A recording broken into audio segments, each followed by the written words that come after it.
네, 여러분 안녕하세요. 반갑습니다. 청년들의 꽤 괜찮은 함께 살기란 제목으로 이어온 청년주거 포럼 오늘 6회차 마지막 시간입니다. 여러분 오랜만에 뵙게 돼서 더욱더 반갑고요.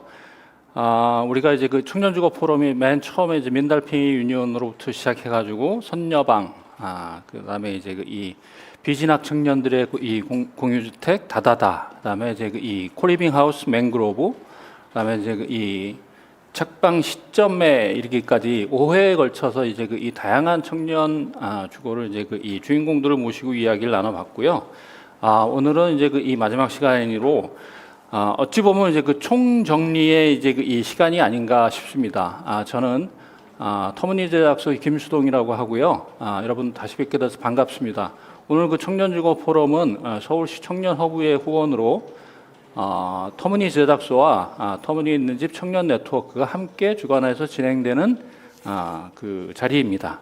다양한 청년 주거의 이제 주인공들을 모시고 나눴는데 사실 이제 이 1인 가구 청년 1인 가구 하면은 이제 개별적으로 이제 이 사는 이제 원룸 그다음에 이제 이런 형태가 이제 이 대세로 이어져 왔는데 오늘은 우리 청년주거 포럼을 통해서 함께살이에 대해서 이제 다양한 모습을 이제 살펴봤던 것 같습니다.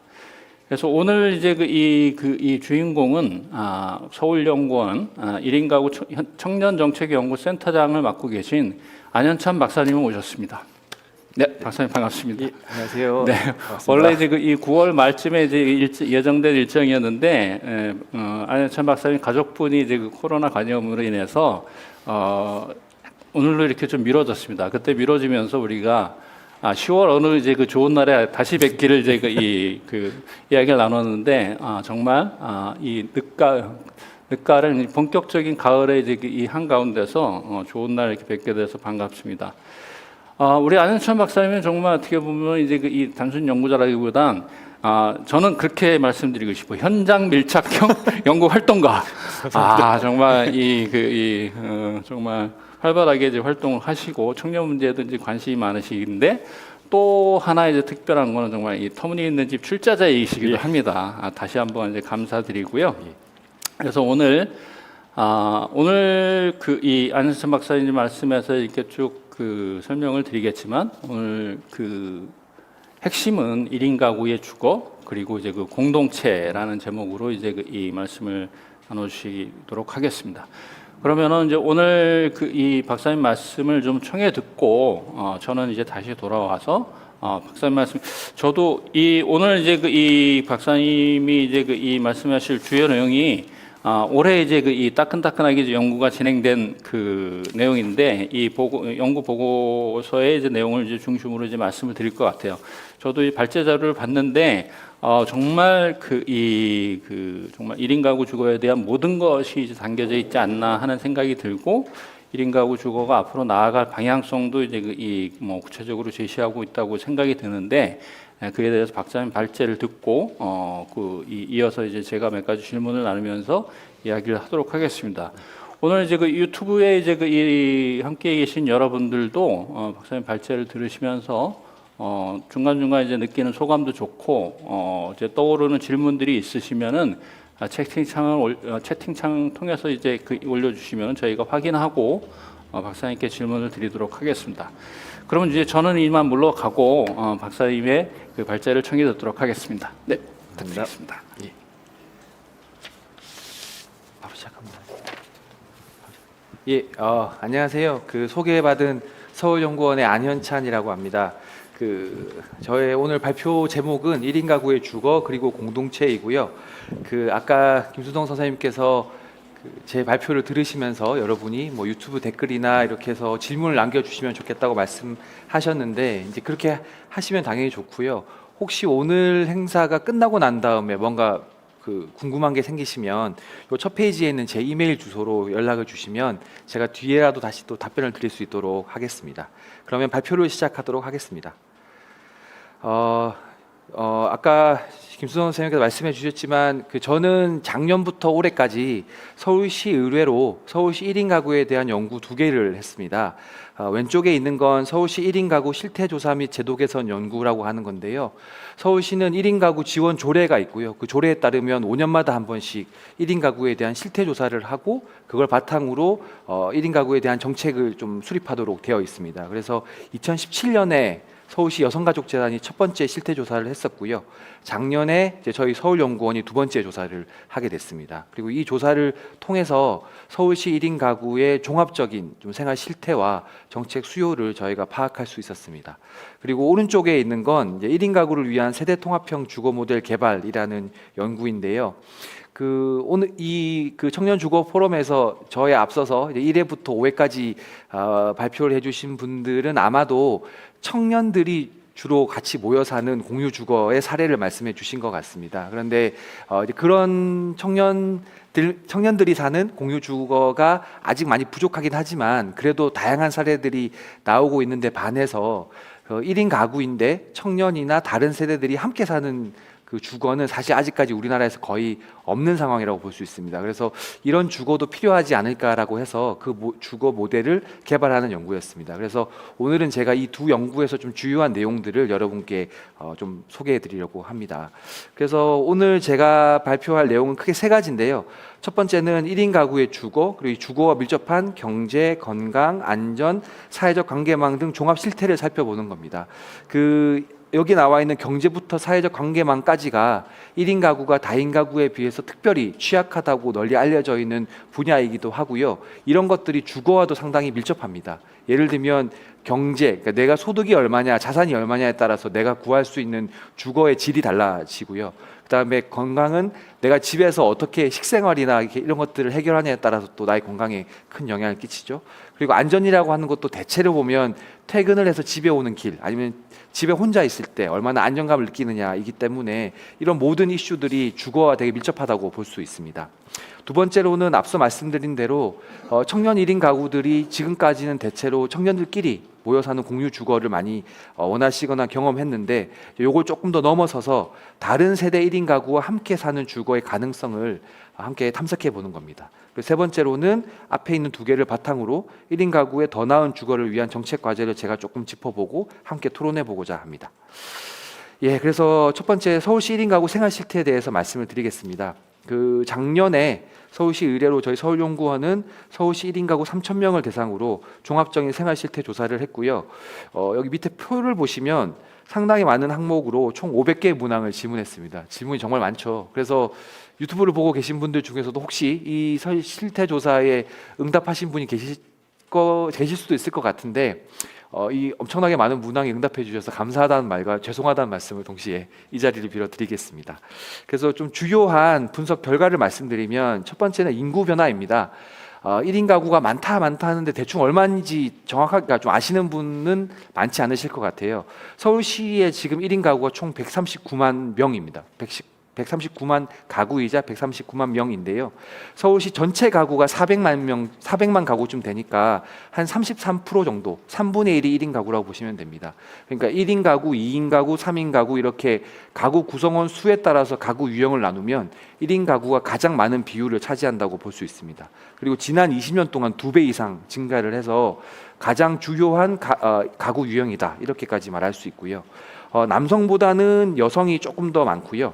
세대별로 보면 청년 1인 가구가 49%, 절반 가까이를 차지합니다. 하지만 인구 감소나 저출생, 고령화 등을 생각하면 앞으로는 청년 1인 가구의 비율은 줄어들고 중장년, 특히 노년 1인 가구의 비율이 더 늘어날 거라고 많이들 예상하고 계십니다. 다음은 인식과 생활인데요. 예전에는 1인 가구라고 하면 좀 일시적이고 조금 예외적이고 그리고 좀 1인 가구이면 다인 가구에 비해서 삶의 만족도가 낮을 거라고 생각하는 경우가 많았습니다. 하지만 저희 조사에 따르면 1인 가구, 서울시 1인 가구의 86.2%는 혼자 사는 것에 대해서 만족하고 있었고 5년 전에 1차 실태 조사에 비해서 그 비율이 더 늘어났습니다. 그리고 본인이 1인 가구를 얼마나 오랫동안 유지할 것 같으냐라는 질문에도 평생이라고 응답하신 분들이 23.6%나 됐고요.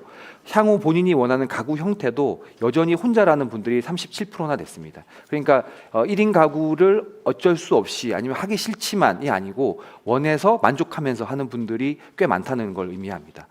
그리고 1인 가구의 장점으로는 자유로운 생활, 혼자만의 여가 시간을 많이들 꼽으셨고요. 반면에 1인 가구여서 곤란하거나 힘든 점은 위급 상황에 대처하는 것, 그리고 식사 해결을 많이 꼽았습니다. 예. 두 번째는 경제와 자립인데요. 보통 고용, 소득, 자산 이런 것들을 저희가 좀 여기서 말씀드리려고 합니다. 일단 고용률은 서울시 1인 가구가 88.7%로 웬만하면 다 실제 고용 상태라고 볼 수 있습니다. 근데 이건 좀 너무 당연한 게 1인 가구는 웬만하면 단독 생계를 책임져야 되기 때문에 스스로 돈을 벌지 않으면 안 되는 경우가 많습니다. 그래서 아주 연로하셔서 일을 할 수 없거나 아니면 공적인 지원이나 아니면 이렇게 가족으로부터의 경제적인 지원을 받지 않는 경우 받는 경우를 빼면 웬만하면 다 고용이 되어 있다고 볼 수 있고요. 그랬을 때 월 평균 소득이 2021년 1인 가구는 219만 원 정도 됩니다.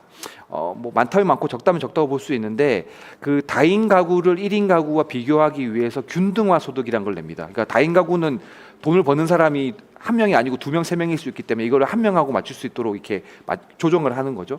그랬을 때 305만 원에 비하면 1인 가구의 월 평균 소득은 사실 100만 원 가까이 적은 편입니다. 예, 그리고 1인 가구, 서울시 1인 가구 중에 한 70% 가까이가 중위소득 100% 미만이라서 사실 소득으로 보면 좀 소득이 적은 분들이 대부분이다 이렇게 말씀드릴 수 있을 것 같습니다. 다음으로는 자산인데요. 자산 빈곤율이라는 개념이 있는데 서울시 1인 가구 중에 자산 빈곤율에 해당하시는 분들이 18.2% 정도 됩니다.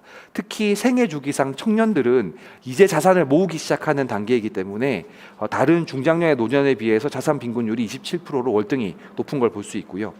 부채 상환 부담에 있어서도 부채가 있는 1인 가구들에게 물어보면 매우 부담된다와 다소 부담된다를 합쳐서 과반수가 넘습니다. 그리고 여기서도 보면 소득이 적은 청년들이 훨씬 더 부채 상환 부담을 많이 느끼고 있었습니다. 다음은 주거와 안전입니다. 여기서는 저희가 조사를 해보니까 5년 전에 비해서는 1인 가구의 주거 수준이 많이 좋아진 편입니다. 하지만 여전히 다인 가구에 비해서는 열악하고 주거비 과부담 비율이 높았습니다. 첫 번째는 주택 유형인데요. 뭐 아닌 분들도 계시지만 대체로 서울에 사는 분들은 단독주택보다는 아파트를 선호하는 경향이 있는데 1인 가구들이 보면 다인 가구에 비해서 여기 가운데 있는 하늘색이 2021년 1인 가구고요. 회색이 2020년 다인 가구인데 1인 가구들이 다인 가구에 비해서 단독주택에는 더 많이 살고 아파트에는 더 적게 살고 있습니다. 그러니까 대체로 선호하는 주거 유형에는 다인 가구보다 덜 살고 있다 이렇게 볼 수 있고요. 점유 형태에 있어서도 2017년에 비해서 2021년에 1인 가구가 노란색인 자가 비율이 더 높아지고 전세나 월세 비율은 좀 더 줄어들었지만 다인 가구에 비하면 여전히 자가 비율은 적고 전세나 월세 비율이 높은 걸 알 수 있습니다. 그러니까 조금 더 주거를 점유하고 있는 형태가 불안정한 분들이 많다고 볼 수 있죠. 그리고 평균 사용 면적도 2017년에 비해서는 조금 더 늘었습니다. 그래서 52.6제곱미터가 됐는데 다인 가구에 비해서는 적은 편이고요. 아마도 청년 1인 가구인 분들은 내가 사는 집에 비하면 평균 52.6제곱미터는 너무 넓은 거 아니야 생각하실 수 있는데 여기에는 이제 다인 가구로 살다가 이제 1인 가구가 대신 중장년이나 노년 1인 가구들이 많이 포함되어 있습니다. 이분들은 다인 가구로서 함께 살던 아파트 같은데 여전히 사는 분들이 계시기 때문에 1인 가구 전체 평균을 내면 좀 평균 사유 면적이 높아진다고 볼 수 있습니다. 그리고 이제 임차 가구 중에 주거비 가부담을 좀 저희가 측정하는 그 지표가 있습니다. 이걸 RIR, HCIR이라고 부르는데요. RIR은 Rent Income Ratio라고 해서 소득 대비 주거비 부담이고요. HCIR은 Home Cost Income Ratio라고 해서 소득 대비 그러니까 총 주거에 들어가는 비용의 비율입니다. 그래서 요거는 RIR은 그냥 보통 임대료나 보증금을 포함을 하고요.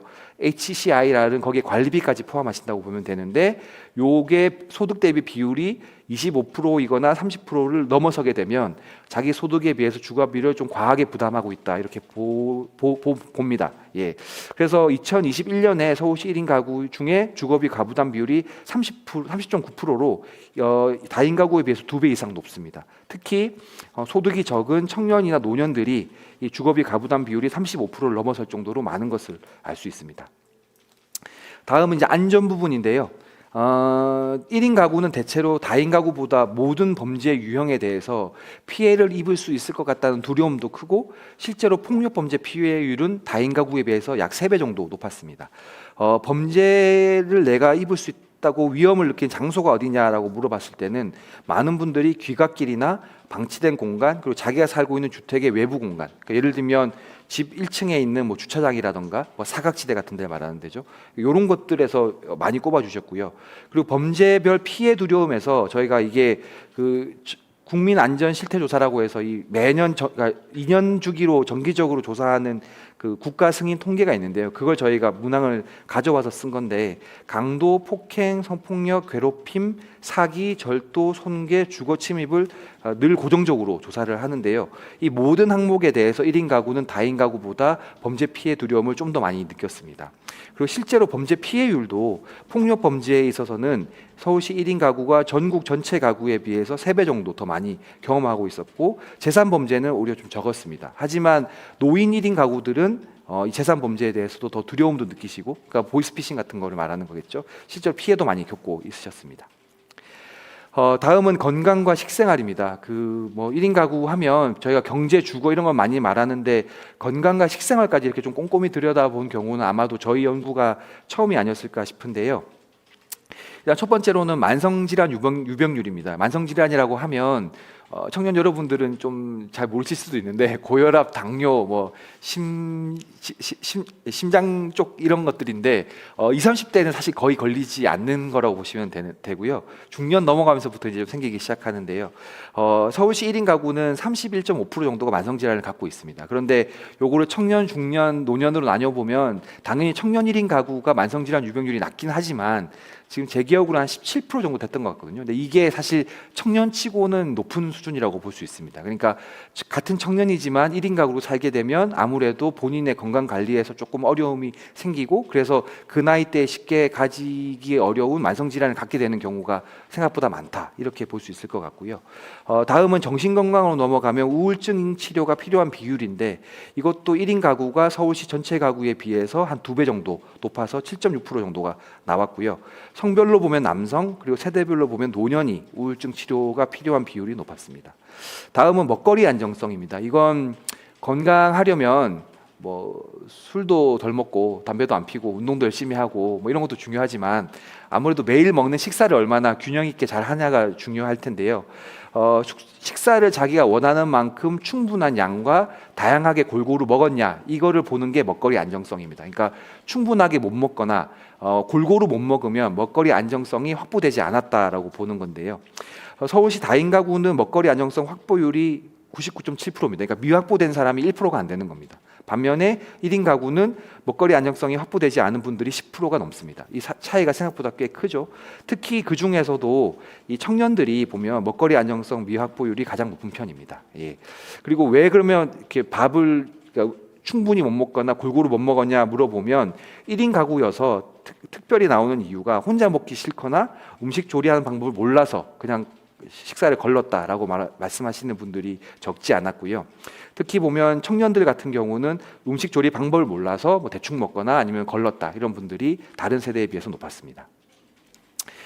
다음은 사회적 관계망입니다. 사회적 관계망에서 서울시 1인 가구는 13.6%가 사회적으로 고립되어 있었고요. 그리고 외로움을 느끼는 비율은 전체적으로 한 60%가 넘었습니다. 매일, 매주 1회 이상 만나는 대상이 누구냐라고 물어보면 부모, 형제, 자매, 자녀, 친구, 이웃들이 있는데 대체로 친구들을 많이 만납니다. 그런데 세대별로 좀 차이가 있는 게 청년들은 부모나 친구들을 많이 만나는 반면에 노년분들은 친구들이나 이웃을 많이 만납니다. 그러니까 청년들은 상대적으로 이웃을 가장 적게 만나는 편이고요. 중장년들은 그 어떤 경우도 다른 세대에 비해서 좀 적게 만나는 좀 외로운 세대라고 볼 수 있고요.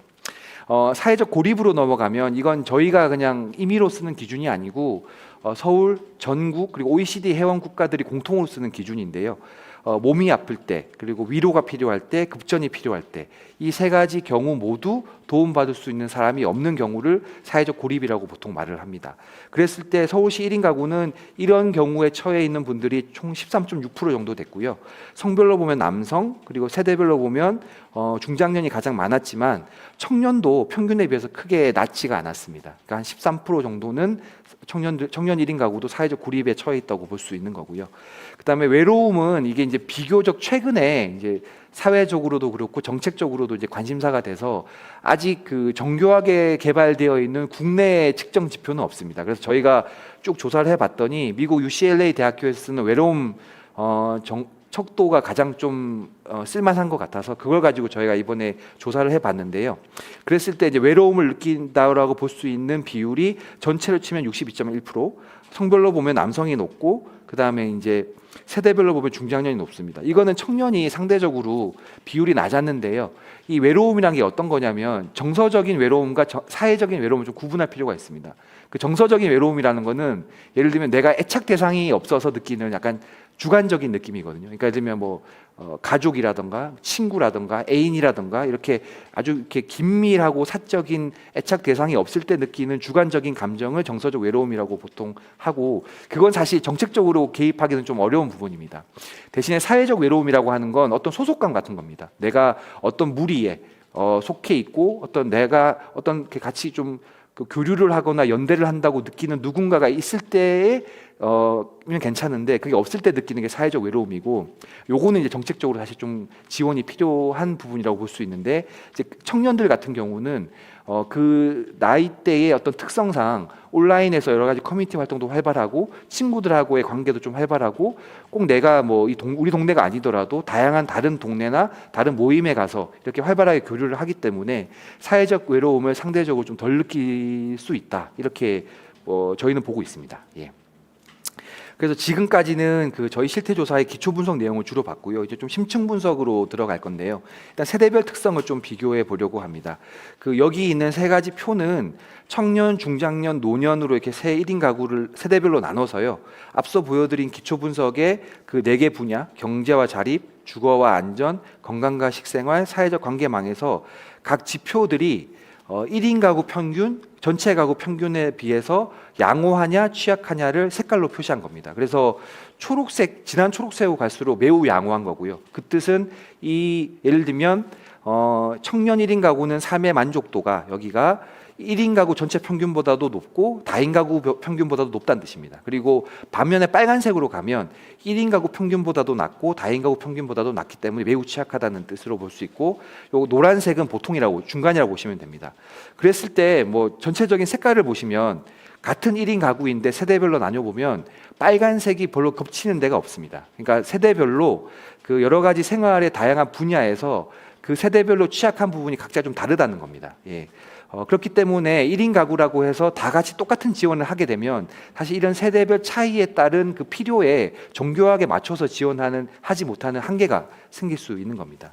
조금 더 자세히 살펴보면 청년 1인 가구는 대체로 그 이행기, 그러니까 원래 가족들과 함께 살다가 뭐 학업이나 취업 때문에 이제 독립을 했거나 얼마 안 된 상태이기 때문에 자산도 이제 모으고 있고 주거도 이제 마련했고 식생활이나 살림도 이제 혼자서 스스로 해나가기 시작하는 이행기 특성이 강합니다. 그래서 이 이행기를 잘 보내서 자립할 수 있도록 좀 종합적인 자립 안전망을 구축할 필요가 있고요. 특히 청년기에는 좀 어려움에 처하면 이제 원가족 아니나 부모님으로부터 도움을 받는 경우가 많은데, 그렇게 도움을 받을 수 없는 관계망이 취약한 청년들이 있습니다. 이런 분들에 대한 좀 집중적인 지원이 필요하다고 볼 수 있습니다. 두 번째는 중장년 1인 가구인데요. 중장년 1인 가구는 그 청년이나 노년 1인 가구에 비해서 보시면 빨간색이나 초록색이 좀 적고 노란색이나 주황색이 많은 걸 보실 수 있습니다. 이걸 얼핏 보면 중년은 좀 크게 나쁘거나 크게 좋은 게 없이 그냥 좀 무난한가 보다 생각하실 수 있는데, 이게 오히려 그 반전인 게 그런 게 아니고요.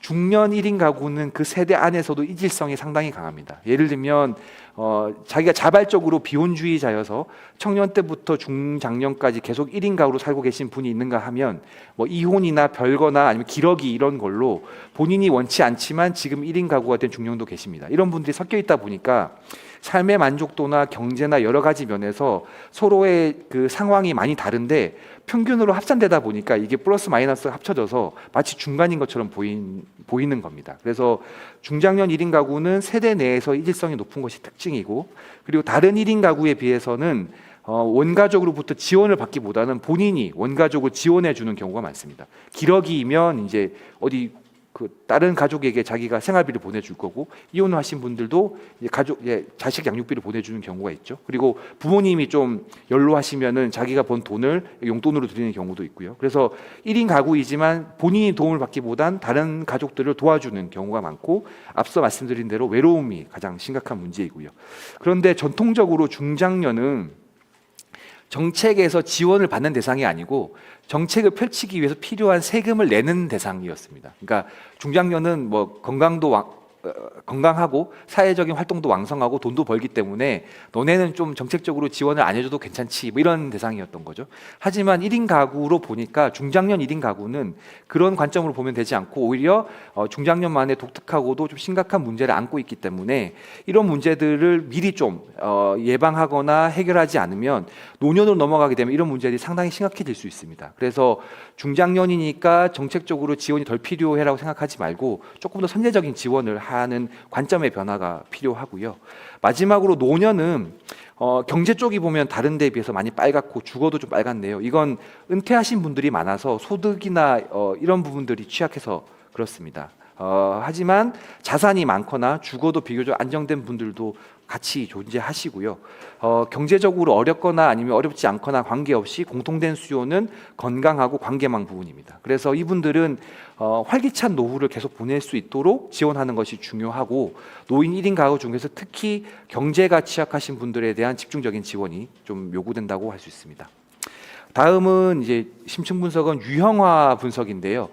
아까 말씀드린 대로 1인 가구는 세대별로 나눠보면 그 차이가 좀 선명하게 보이는데, 또 같은 세대라고 해서 또 특성이 똑같은 건 아닙니다. 좀 극단적인 예를 들어보면 어떤 중년 1인 가구 있다고 쳤을 때 그분은 본인이 원해서 청년 때부터 지금까지 자발적으로 1인 가구로 살고 있지만 그렇다고 해서 소득이 많지는 않다고 가정을 해보죠. 근데 이분이 아까 말씀드린 대로 같은 중장년 1인 가구인데 지금 그분은 뭐 예를 들면 회사에서 약간 중역쯤 돼서 소득은 많습니다. 하지만 뭐 기력이나 별거 같은 걸로 이제 갑자기 원하지 않지만 1인 가구가 된 분인데, 그럼 이분은 비자발적이지만 소득은 많은 분인데 과연 이분하고 같은 중장년 1인 가구라고 해서 어떤 동질감이나 공통분모가 많겠냐는 거예요.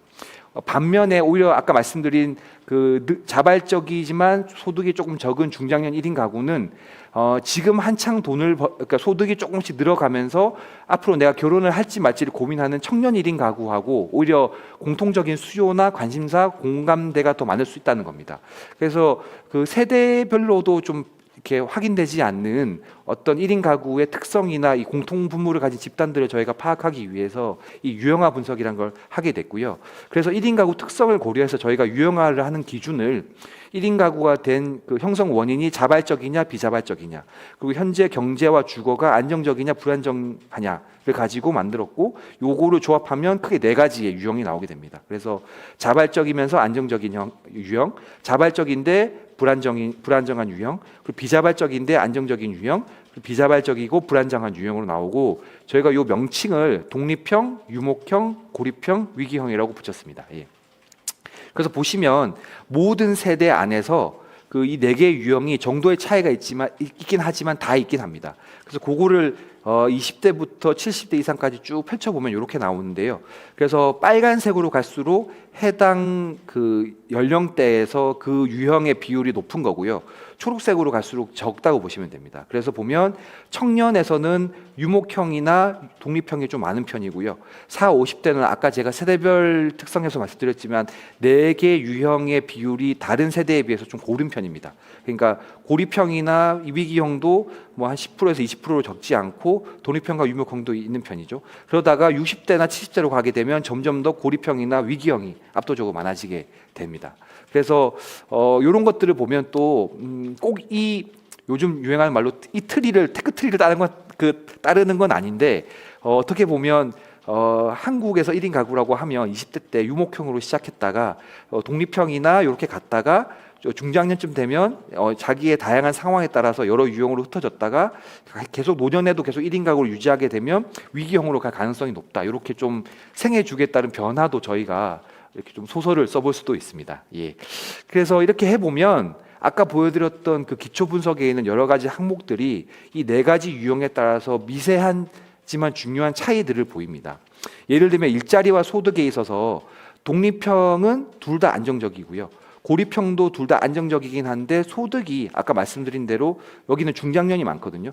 이제 원가족이나 이런 분들 도와드려야 되기 때문에 버는 만큼 또 나가는 게 많아서 좀 잠재적으로 불안정합니다. 그리고 유목형하고 위기형은 일자리와 소득이 둘 다 불안정한데 유목형은 청년이 많고 위기형은 노년이 많다 보니까 유목형은 일자리가 불안정하지만 여기 있는 분들은 대체로 취준생이거나 엔잡러라면 위기형에 계신 분들은 그 단순 근로만 가능하신 분들이 많습니다. 그래서 예를 들면 유목형이나 위기형은 같이 일자리 지원을 한다고 하더라도 유목형한테는 취업이나 창업을 지원하는 것이 효과적이라면 위기형한테는 공공일자리 지원하는 것이 효과적이라는 겁니다. 이렇게 유형에 따라서 1인 가구의 일자리에 대한 지원 정책도 세부적으로 좀 차별화될 필요가 있다는 거죠. 예. 그래서 지금까지 1인 가구 실태 조사의 기초 분석과 심층 분석을 쭉 말씀드렸고요. 그 종합적인 시사점을 말씀드려 보면 다음과 같습니다. 저희가 크게 발견한 세 가지 키워드는 보편화, 취약성, 이질성이라고 볼 수 있는데요. 첫 번째는 1인 가구의 보편화입니다. 그러니까 우리나라에서 1인 가구를 정책적으로 관심을 가지기 시작한 게 한 2000년대 초반이라고 볼 수 있는데요. 한 20년 전이죠. 그때는 1인 가구를 일시적이고 취약하고 예외적인 가구 형태로 봤습니다. 그래서 1인 가구가 생기면 가급적 빨리 다인 가구를 만들어서 예를 들면 청년이면 결혼을 하게끔 하고 그리고 예를 들면 뭐 이혼이나 사별을 하신 분들 같으면 다시 한번 가족을 재결합할 수 있도록 해서 다인 가구를 형성하도록 해서 이 1인 가구의 문제를 해결하는 쪽으로 정책 방향이 잡혀져 있었습니다. 하지만 20년이 지나고 나니까 1인 가구가 많이 보편화됐고 그러니까 그만큼 규모도 늘어났고 1인 가구 스스로도 1인 가구로서의 삶에 대해서 만족하고 미래도 1인 가구로서 전망을 하고 있죠. 그렇기 때문에 이제는 더 이상 1인 가구를 취약한 소수가 아니고 좀 긍정적인 주류 이제 보편화된 가구 형태로 저희가 좀 바라볼 필요가 있다는 겁니다. 그래서 1인 가구가 다인 가구로 바뀌지 않더라도 1인 가구로서도 기본적인 삶을 보장해 주는 방향으로 정책이 좀 펴져질 필요가 있다. 이런 말씀을 드리고 싶고요. 두 번째는 그럼에도 불구하고 1인 가구가 다인 가구에 비해서 취약한 부분들이 많다는 겁니다. 그 1인 가구 연구나 연구를 하거나 정책을 하다 보면 저희가 종종 겪게 되는 딜레마가 뭐냐면 기존에 있던 1인 가구를 포함한 여러 취약계층에 대한 지원 정책과 저희가 좀 중첩되는 걸 많이 느낀다는 겁니다. 예를 들면 1인 가구의 주거를 어떻게 지원할 거냐라는 연구를 하거나 정책을 만들다 보면 어느샌가 저희도 모르게 주거 취약층을 위한 정책들하고 많이 닮아 있게 된다거나 아니면 1인 가구의 경제를 어떻게 좀 지원해 줄 거냐 하다 보면 기존에 있는 경제 취약층 아니면 뭐 빈곤층에 대한 복지 정책하고 닮아지는 경우가 있다는 겁니다. 그래서 계속 이 분야별 취약성에 집중하다 보면 이미 기존에 있는 그 사회적 약자를 지원하는 정책들과 중복을 피하기 어려운 한계가 있습니다. 그래서 저는 그 똑같은 거를 기존에 있는 그 사회적 약자를 위한 정책과 1인 가구 정책이 중복해서 하는 건 조금 비효율적이라고 생각을 하고요. 그보다는 다인 가구에 비해서 1인 가구 전반이 가지고 있는 취약성을 좀 근본적으로 해결하는 것에 집중을 하는 게 좀 더 차별화나 효과가 있지 않을까라고 생각을 합니다. 요거에 대해서는 주거 분야의 예시를 제가 나중에 좀 설명을 더 드리도록 하겠습니다. 세 번째는 집단 내 이질성인데요. 아까 보신 대로 1인 가구의 형성 원인, 그리고 성별, 세대, 소득, 유형에 따라서 1인 가구는 그 안에서도 이질성이 상당히 큽니다. 생각해 보면 상당히 다양한 사람들을 혼자 산다는 기준 하나로 다 묶어 놓은 거거든요. 그러니까 1인 가구는 그 안에서 이질성이나 다양성이 많은 게 어찌 보면 당연합니다. 그렇기 때문에 이 1인 가구를 통으로 보고 뭔가를 지원하기보다는 그 안에서 여러 가지 특성이나 수요에 따라서 맞춤형 지원을 하는 것이 훨씬 더 중요하고 그러기 위해서는 아까 보여드린 대로 뭐 세대별, 유형별, 성별 같은 다양한 이렇게 좀 그 구분으로 좀 이렇게 특성을 파악하는 노력이 좀 필요합니다. 예. 그래서 지금까지 1인 가구 실태 조사에 대해서 말씀드렸고요. 이제 좀 더 이제 구체적으로 들어가서 다음으로는 1인 가구 세대 교류형 주거 모델에 대한 탐색을 좀 말씀을 드리겠습니다. 그랬을 때 이제 요 청년 주거 포럼이잖아요. 1인 가구의 주거는 어떠해야 되느냐가 이제 저희 포럼의 관심사일 수 있는데, 아까 말씀드렸지만 아마 1인 가구 주거, 특히 청년들의 1인 가구 주거라고 하면 많이들 뭐 사회주택이나 뭐 맹그로브 같은 민간에서 하는 사례들을 많이 떠올리실 거고, 그건 대부분 청년 1인 가구만 같이 모여 사는 경우입니다. 그리고 뭐 아실지 모르겠지만 뭐 해심당이나 해서 몇 군데 사회주택이나 사회적 주택이라는 사업 방식을 통해서 노인 1인 가구가 모여 사는 사례도 있긴 합니다. 근데 반면에 중장년 1인 가구만 모여 사는 주거는 제가 알기로는 아직까지 확실하게 만들어진 건 아직 국내에 없는 걸로 알고 있고요. 그러니까 바꿔 말하면 1인 가구의 약간 공동체형 주거는 현재까지는 세대별로 이렇게 분리되어서 공급되어 왔다, 이렇게 말할 수 있는데, 이게 저는 틀렸다고 생각하지는 않습니다. 이게 당연히 효과도 있고 장점도 많은데요. 앞서 보여드렸던 실태 조사의 좀 함의들을 보면 이제 세대가 같이 교류하는 형태의 주거도 좀 필요하지 않을까라는 이제 문제의식을 갖게 됐다는 겁니다. 그러니까 특히 무엇이냐면 1인 가구가 이만큼 보편화되고 반영구화, 그러니까 이제 잠시 1인 가구로 살다가 다인 가구가 되는 게 아니고 1인 가구가 스스로 1인 가구의 삶에 만족하고 앞으로도 오랜 기간 1인 가구로서 살기를 희망한다고 하면 1인 가구로서 언젠가는 생애 주기의 전환을 겪게 됩니다. 그러니까 1인 가구인 상태에서 내가 청년이었다가 중장년이 되고, 중장년에서 전기 노인이 되고, 전기 노인에서 75세 이상 되는 후기 노인이 되는 이 생애 주기의 전환을 경험하게 되는데요. 사실 생애 주기의 전환이라는 건 사람에게서 상당히 큰 변화이고, 좀 잘 해내려면 좀 많은 준비가 필요합니다. 그래서 예를 들면 서울시 같은 경우는 이 중장년들이 노년으로의 생애 주기 전환을 잘할 수 있도록 50+ 정책 같은 걸 했던 거고요. 그리고 지금 서울시 청년 정책은 청년들이 이 청년이란 이행기를 잘 거쳐서 중장년이 될 수 있도록 청년기에 지원을 한다고 볼 수 있는 거죠. 그렇다면 그 1인 가구인 상태에서 이런 생애 주기를 겪는다고 하면 이 생애 주기 전환에 도움이 되는 주거 형태는 어쩌면 세대별로 분리되어 있는 주거가 아니고 여러 세대가 함께 사는 주거일 수 있겠다는 생각에서 출발하는 겁니다. 예를 들면 아까 말씀드린 대로 청년, 중장년, 전기 노인, 후기 노인으로 생애 주기 전환을 하게 되면 대표적으로 이런 생애 주기에 어떤 과제들이 생깁니다. 청년에서 중장년으로 넘어갈 때는 뭐 내 자산을 형성해야 되고, 이건 제가 몸으로 겪어봐서 아는데 확실히 신체 변화가 생깁니다. 예전만큼 술을 많이 먹을 수 없고요. 밤새기도 어려워지고 이런 게 있고요. 중장년에서 전기 노인으로 넘어가면 보통 은퇴를 많이 하시죠. 그리고 그렇게 되면 이제 인생 이모작이라는 거를 정말 실질적으로 고민하고 준비하실 수밖에 없게 됩니다. 그리고 전기 노인은 비교적 한국에서는 건강하시고 독립적인 생활이 가능하지만 후기 노인으로 넘어가게 되면 이제 혼자서 독립 생활을 하기 어려워지는 경우도 있고, 사실 이때부터는 웰당에 대한 고민도 하시게 됩니다. 그래서 이런 과제들이 있는데, 이런 것들을 만약 보통 말하는 원룸, 오피스텔 같은 개인별 주거에서 살게 되면 사실 온전히 개인이 이거를 준비하고 고민하고 책임져야 된다고 볼 수 있습니다. 하지만 이제 세대별 공유 주거, 그러니까 청년 주거 같으면 뭐 사회주택 같은 거죠. 이런 데 있게 되면 같은 처지에 있는 청년 1인 가구가 모여 살거나 노인 1인 가구가 모여 살기 때문에 그 해당 세대의 이런 문제에 대해서는 공동으로 고민하고 대응하고 협력하는 장점이 있습니다. 하지만 이 생애 주기 전환이 일어날 때는 이 단절이 생길 수밖에 없고, 미리 이 청년 세대가 중장년 세대에 대한 고민을 청년 세대끼리만 모여서 고민하는 데는 아무래도 좀 한계가 있을 수밖에 없습니다. 그러다 보니까 어떤 한 주거 안에 청년, 중장년, 노년 1인 가구 같이 모여 산다고 하면 청년은 이제 미리 자기 이웃인 중장년이나 노인 1인 가구의 삶을 보면서 관찰하면서 자기에게 다가올 미래에 대해서 좀 편안하고 좀 무리 없이 좀 문턱이 낮게 좀 고민하거나 생각해보는 기회를 가질 수 있고, 그리고 좀 본격적인 협력이나 좀 상담이 필요할 때는 이웃으로부터 도움을 받는 좀 이런 상호 보완적인 좀 대응이 가능하지 않을까라는 생각이었습니다. 그래서 또 특히 아까 말씀드렸지만 이 1인 가구는 세대별 유형별로 일일성이 높기 때문에 서로 상호 보완할 수 있는 가능성도 있는 반면에 갈등이 발생할 수 있는 가능성도 동시에 존재합니다. 그러니까 예를 들면 청년 같은 경우는 경제에서 자산이나 뭐 소득이 어려운 부분이 있는데 이런 부분은 사실 청년들끼리만 이야기한다기보다는 그런 것들에 대해서 먼저 경험해본 중장년한테서 많은 도움을 받을 수 있다거나 아니면 사회적 관계망에 있어서는 오히려 외로움을 느끼는 중장년이 청년들에게서 도움을 받을 수 있는 부분이 있는 거죠. 서로가 이제 강약점이 다르니까요. 예, 그래서 그런 반면에 또 바꿔 말하면 이 경제가 어려운 청년이 경제가 덜 어려운 중장년한테 이렇게 뭔가 소리 듣는, 그러니까 이렇게 조언을 듣는 게 약간 꼰대질 같고 이렇게 들릴 수도 있고 하는 또 이렇게 불안 요소도 있습니다. 그래서 이게 꼭 좋은 것만은 아니기 때문에 장점과 그 단점이 공존한다고 볼 수 있고요.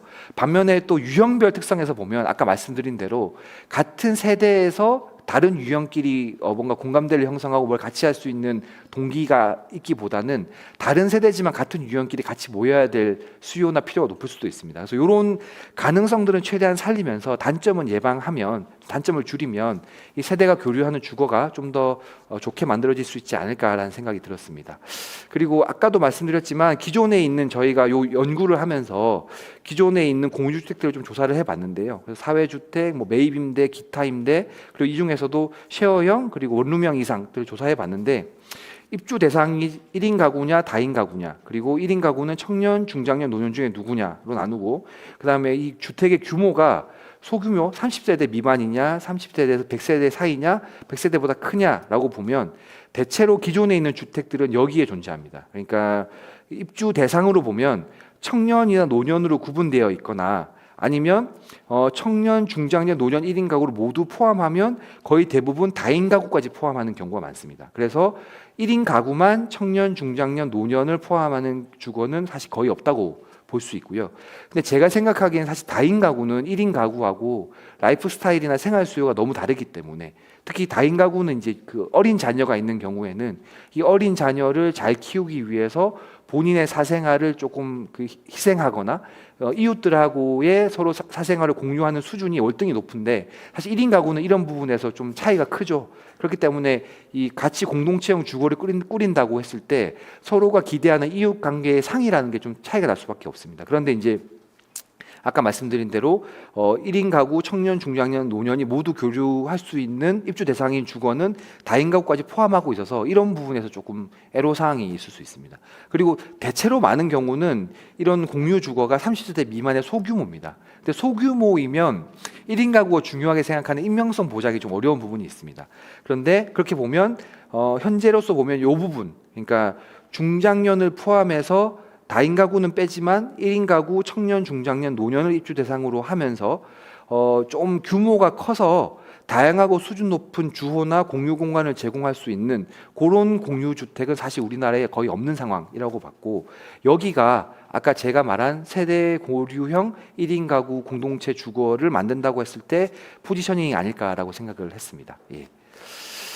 그래서 저희가 요거를 만든다고 하면 1인 가구들은 이런 주거에 대해서 어떤 좀 구체적인 수요가 있을지를 또 조사를 해봤습니다. 그래서 이 서울시 1인 가구의 공유주택 수요를 좀 조사한 결과를 말씀드리면요, 일단 인지도와 거주 의향입니다. 서울시 1인 가구 중에 공유주택을 아시나요? 물어보면 한 69% 정도는 아십니다. 근데 거주할 의향이 있으신가요? 물어보면 인지도가 있는 분들 중에서 한 27% 정도만 아십니다.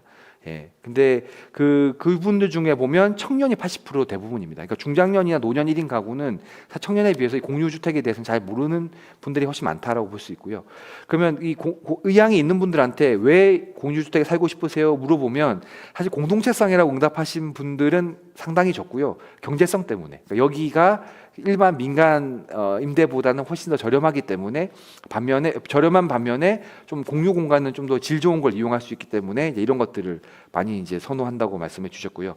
또 반대로 공유주택을 선호하지 않는 분들한테도 이유가 뭐냐고 물어보면 그 이유가 공동체성입니다. 그러니까 나중에도 말씀드리겠지만 우리가 보통 1인 가구는 단독으로 살기 때문에 공동체나 이웃이 필요할 거야라고 생각을 하는데 1인 가구도 그런 게 있지만 그렇다고 해서 이 이웃과 공동체와 함께 사는 걸 무조건적으로 선호하지는 않는다는 겁니다. 오히려 단독 생활을 하기 때문에 자기 사생활이나 그 안전한 생활감에 대한 수요는 더 높고요.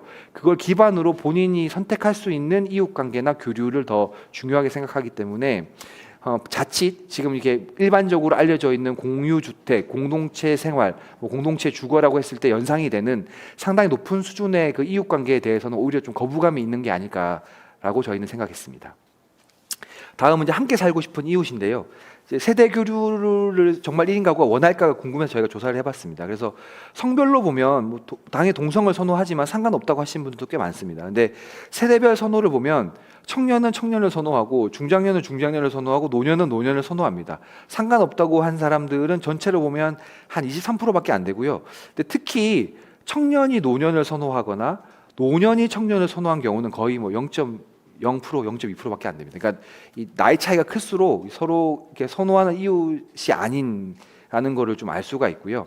이렇게 보면 뭐 시청하고 계신 분들 아실지 모르겠지만 한지붕 세대 공감이라고 해서 그 노인 분들이 이렇게 노인 1인 가구가 자기 집을 갖고 있을 때 신청을 하면 서울시가 지원을 해드려서 주택을 고친 다음에 청년 1인 가구가 거기 이제 좀 비교적 저렴한 주거비에 입주해서 함께 살아가는 사업이 있었거든요. 그러니까 노인 한 분하고 청년 한 명이 같이 사는 건데 사실 이 사업은 이런 걸 보면 입주자의 구성에서 처음부터 조금 어려움을 안고 갔던 거라고 볼 수 있죠. 예. 그리고 가구 유형에서 보면 당연히 1인 가구는 1인 가구를 선호하고요. 다인 가구를 별로 선호하지 않고 특히 미성년 자녀가 있는 다인 가구는 함께 살고 싶어하는 이웃을 선호하는 경우가 거의 없었습니다. 그리고 반려동물이 있는 경우가 없는 경우에 대해서 우리 상관없다가 대부분 나와서 이거는 크게 이제 이슈가 되지는 않았습니다. 그래서 1인 가구는 공유주택에서 함께 살고 싶은 이웃으로 또래 1인 가구를 선호한다 이렇게 볼 수 있습니다. 하지만 상관없다고 한 사람들도 한 22%가 23% 되기 때문에 요 정도의 사람들을 위해서라도 세대 교류형 주거는 저희가 고민해볼 필요가 있다라고 저는 생각을 하고요. 다음은 이제 개인 및 공유 공간에 대한 수요입니다. 선호하는 개인 공간이 어떤 유형입니까? 물어보면 침실에 화장실이나 간이 주방까지 포함하고 있는 소위 원룸형을 대체로 과반수 이상이 선호했고요. 두 번째로는 침실에 적어도 화장실 정도의 이 프라이빗한 거는 포함되어 있는 경우를 많이 선호하셨습니다. 그러니까 아무래도 침실만 있는 쉐어형에 대해서는 조금 선호가 낮다라고 볼 수 있고요. 선호하는 공유 공간에서는 식당이나 거실, 빨래방 같은 것들을 많이 선호하셨는데 이런 좀 생활 필수 시설, 내 방이 작아짐으로써 꼭 필요는 하지만 내 방 안에 포함할 수 없는 시설들에 대한 선호가 높았습니다. 다음은 입주자 공동체인데요. 저희가 선호하는 입주자들 간의 교류 방식이 뭐냐 물어봤을 때는 자율적으로 교류하거나 공유 공간을 이용하면서 자연스럽게 교류하는 것들을 선호한다는 분들이 많으셨습니다. 그리고 공동체 수준에 대해서는 간단한 인사나 대화를 나누는 정도, 아니면 공동생활에 필요한 일로만 교류하거나 필요한 물건이 있거나 아플 때 챙겨주는 정도, 약간 좀 실질적이고 좀 생활과 가까운 것들에 대해서 수요가 높았고요. 그거보다 좀 더 높은 수준, 예를 들면 식사나 외출, 취미 활동을 공유하는 거, 마음을 털어놓고 위로하는 거, 그다음에 미래에 대한 계획을 공유하거나 함께 준비하는 것, 이런 것들은 상대적으로 수요가 낮았다고 볼 수 있습니다. 그다음 점유 형태와 기간에 있어서는 점유 형태는 대체로 희망하는 거주 기간이 한 5년, 평균 5년 정도 됐고요. 청년들이 좀 짧은 편이었습니다. 이건 청년들이 아무래도 1인 가구가 아니라 미래에 이렇게 다인 가구를 형성할 가능성이 높기 때문에 그랬던 것 같고, 그리고 희망하는 점유 형태는 전세가 가장 많았고요. 희망하는 주거비 수준은 주변 시세 50% 이하가 과반수 이상이었습니다. 아무래도 앞서 보여드린 대로 1인 가구가 그 경제에서 좀 취약한 면이 있다 보니까 그것에서 비롯되다 보니까 좀 저렴하면서 안정적인 거주 조건을 많이 원하는 것 같습니다. 저희가 그래서 정량적으로 이런 걸 좀 살펴본 다음에 설문조사로는 알기 힘든 좀 정성적이고 구체적인 요구를 확인하기 위해서 1인 가구 한 18명 세대별로 좀 저희가 배분을 해서 1인 가구가 참여하는 참여 디자인 워크숍 또 진행을 했었습니다. 그래서 이렇게 한 8회차 정도 진행을 해서 이분들이 코로나 시국에도 이렇게 모이셔가지고 다행히 한 분도 확진이 안 되시고 잘 마쳤고, 개인적으로 또 팀별로 모둠별로도 이렇게 뭐 포스트잇을 붙인다거나 주어진 도면에다가 본인들이 희망하는 주거를 설계를 해보는 작업들을 진행했었습니다. 그래서 좀 특별한 좀 결과들을 말씀드리면, 저희가 세대별로 주거 욕구를 파악해 보면 이게 청년 모둠에서 나온 것들을 저희가 좀 도식화한 거고요. 이게 중장년 모둠이고 이게 노년 모둠입니다. 그래서 보면 대체로 청년들은 개인 생활을 중요하게 생각하고 여기 나 혼자 산다라고 써 있는데요. 그러다가 이제 다른 개인들이나 아니면 준 개인으로 이렇게 확장되는 것들이고요. 중장년들은 요리나 함께 먹기 같은 걸 중심으로 다른 취미 활동들이 확산이 되고, 노인들은 운동을 중심으로 다른 취미나 여러 가지 활동들이 이렇게 점차 이렇게 넓어지는 것을 볼 수 있습니다. 그래서 대체로 개인 생활 내지는 공통 관심사인 취미 생활을 중심에 놓고 좀 더 넓고 다양한 취미 생활로 이 공유 생활이 확대되는 것들을 희망한다고 볼 수 있고, 다행히 여기 보면 파란색은 운동이고요. 그 다음에 요 주황색은 식사나 요리, 그리고 반려동물 키우기가 초록색인데 그게 세대 공통의 관심사로서 모든 모둠에서 발견이 됐습니다. 예. 그다음에 저희가 그 1인 가구가 가지고 있는 주거 가치를 파악하고 요걸 기준으로 세대별 팀을 세대 통합형 팀으로 저희가 좀 구성을 하게 됐습니다. 그래서 어떤 주거 가치를 희망하느냐라고 물어봤을 때 여기 좀 잘 안 보이실 수 있는데 참여자들한테 개별적으로 다 받아보면 공통적으로 나온 게 있습니다. 보면 다들 그 개인의 사생활, 나의 프라이버시라든가 나의 어떤 다양성이나 개성에 대한 존중을 좀 중요하게 생각하면서 그거를 무시하는 게 아니고 존중하는 것을 바탕으로 좀 이런 그 공유주택에서의 공동생활이 이루어졌으면 좋겠다라는 의견이 많았습니다. 그래서 그런 의견들을 가지신 분들이 따로 똑같이 아니면 산티아고라는 팀으로 이렇게 5명 묶였고요. 그리고 이제 개인의 어떤 전용 면적이나 사생활을 더 중요하게 생각하는 분들이 본인들의 팀의 이름을 우리는 최소한 42제곱미터가 필요하다고 하셔가지고 그 팀 이름이 됐습니다. 그래서 이 팀을 이루고, 그다음에 이제 건강하고 좀 여유로움을 추구하는 공동생활을 중요한 가치로 생각하는 분들이 한 팀을 이루게 됐습니다. 그랬고, 그래서 이분들한테 이런 공동생활이나 관리 운영의 원칙에 대해서 여쭤봤는데요. 대부분 중요하게 생각하시는 게 어떻게 함께 잘 지낼까, 그러니까 이 공동생활을 막 이렇게 구성하신다기보다는 어떻게 좀 사생활을 존중할 거냐, 그리고 공동생활에서 타인에게 불편함을 주지 않는 에티켓 같은 걸 어떻게 만들 거냐, 그리고 입주 후에 어떻게 소통할 거냐, 이런 거에 대한 것도 관심사를 많이 가지셨고요. 그리고 그 공동체 교류 방식에 있어서도 좀 강제적인 방식, 그러니까 뭐 총회가 있으니까 의무적으로 참석해야 된다, 반상회를 꼭 해야 된다, 이런 것보다는 입주자들이 자율적이고 선택적으로 교류할 수 있는 것들을 더 중요하게 생각하셨고, 가벼운 친교나 서로에게 이익이 되는 생활 협력을 좀 더 많이 했으면 좋겠다, 이런 의견을 주셨고, 여기 내용 중에 보면 뭐 주민총회 폐지 이런 것도 있습니다. 그러니까 이게 총회가 나쁘다는 게 아니고 약간 좀 강제적이고 의무적인 활동이 오히려 이런 공동생활에 도움이 되기보다는 조금 좀 오히려 사람들한테 좀 부정적인 인상을 줄 수 있다, 이런 의견이셨습니다. 그리고 관리 운영 방식에 대해서도 공동생활을 하니까 입주자가 모든 것들을 다 책임진다라고 하는 것들은 1인 가구에게 있어서는 어렵고 또 비현실적이기 때문에 전문 분야는 외부 전문 업체에다가 좀 위탁을 하고, 공동체 분야에 있어서는 입주자들이 참여를 하되 입주 초기에는 조금 낮은 수준에서 하다가 점점 입주자 공동체가 형성되면 단계적으로 그 역할을 늘려가는 것들을 지향하셨습니다. 마지막으로는 개인 및 공유 공간 디자인인데요. 여기서는 저희가 분명히 이제 기존에 있는 서울시 사회주택의 주거 면적 대비 그 주거비의 시세 정보를 제공해 드렸습니다. 그래서 요 정도로 넓은 데 살려면 보증금이나 월세가 이 정도로 많이 나가요라는 정보를 드렸음에도 모든 모둠이 최소 30제곱미터 이상은 돼야 된다라고 하는 강력한 의지를 보여주셨고, 그리고 좀 이렇게 다양하게 디자인을 하시긴 하셨지만 대체로 원룸형, 그 방 안에 부엌이나 화장실이나 거실, 그리고 코로나다 보니까 테라스까지 넣은 주호로 디자인을 많이 하셨습니다.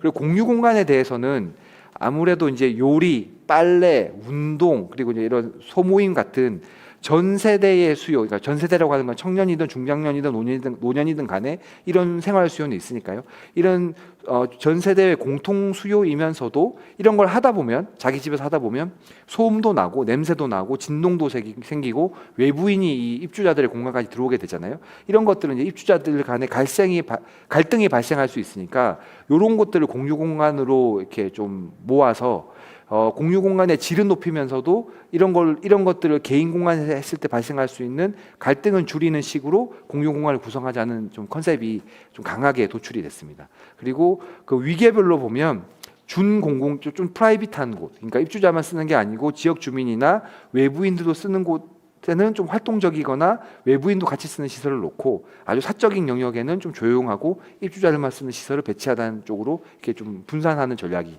나왔습니다. 그러니까 저희가 이제 그런 걸 가지고 이렇게 세대 교류형 주거를 만든다고 하면 중요한 원칙들을 좀 뽑아봤고요. 이거는 사실 저희가 약간 특수회를 냈기 때문에 중요하진 않고 요 표가 좀 중요한데 이거를 다 설명하려면 조금 복잡할 것 같네요.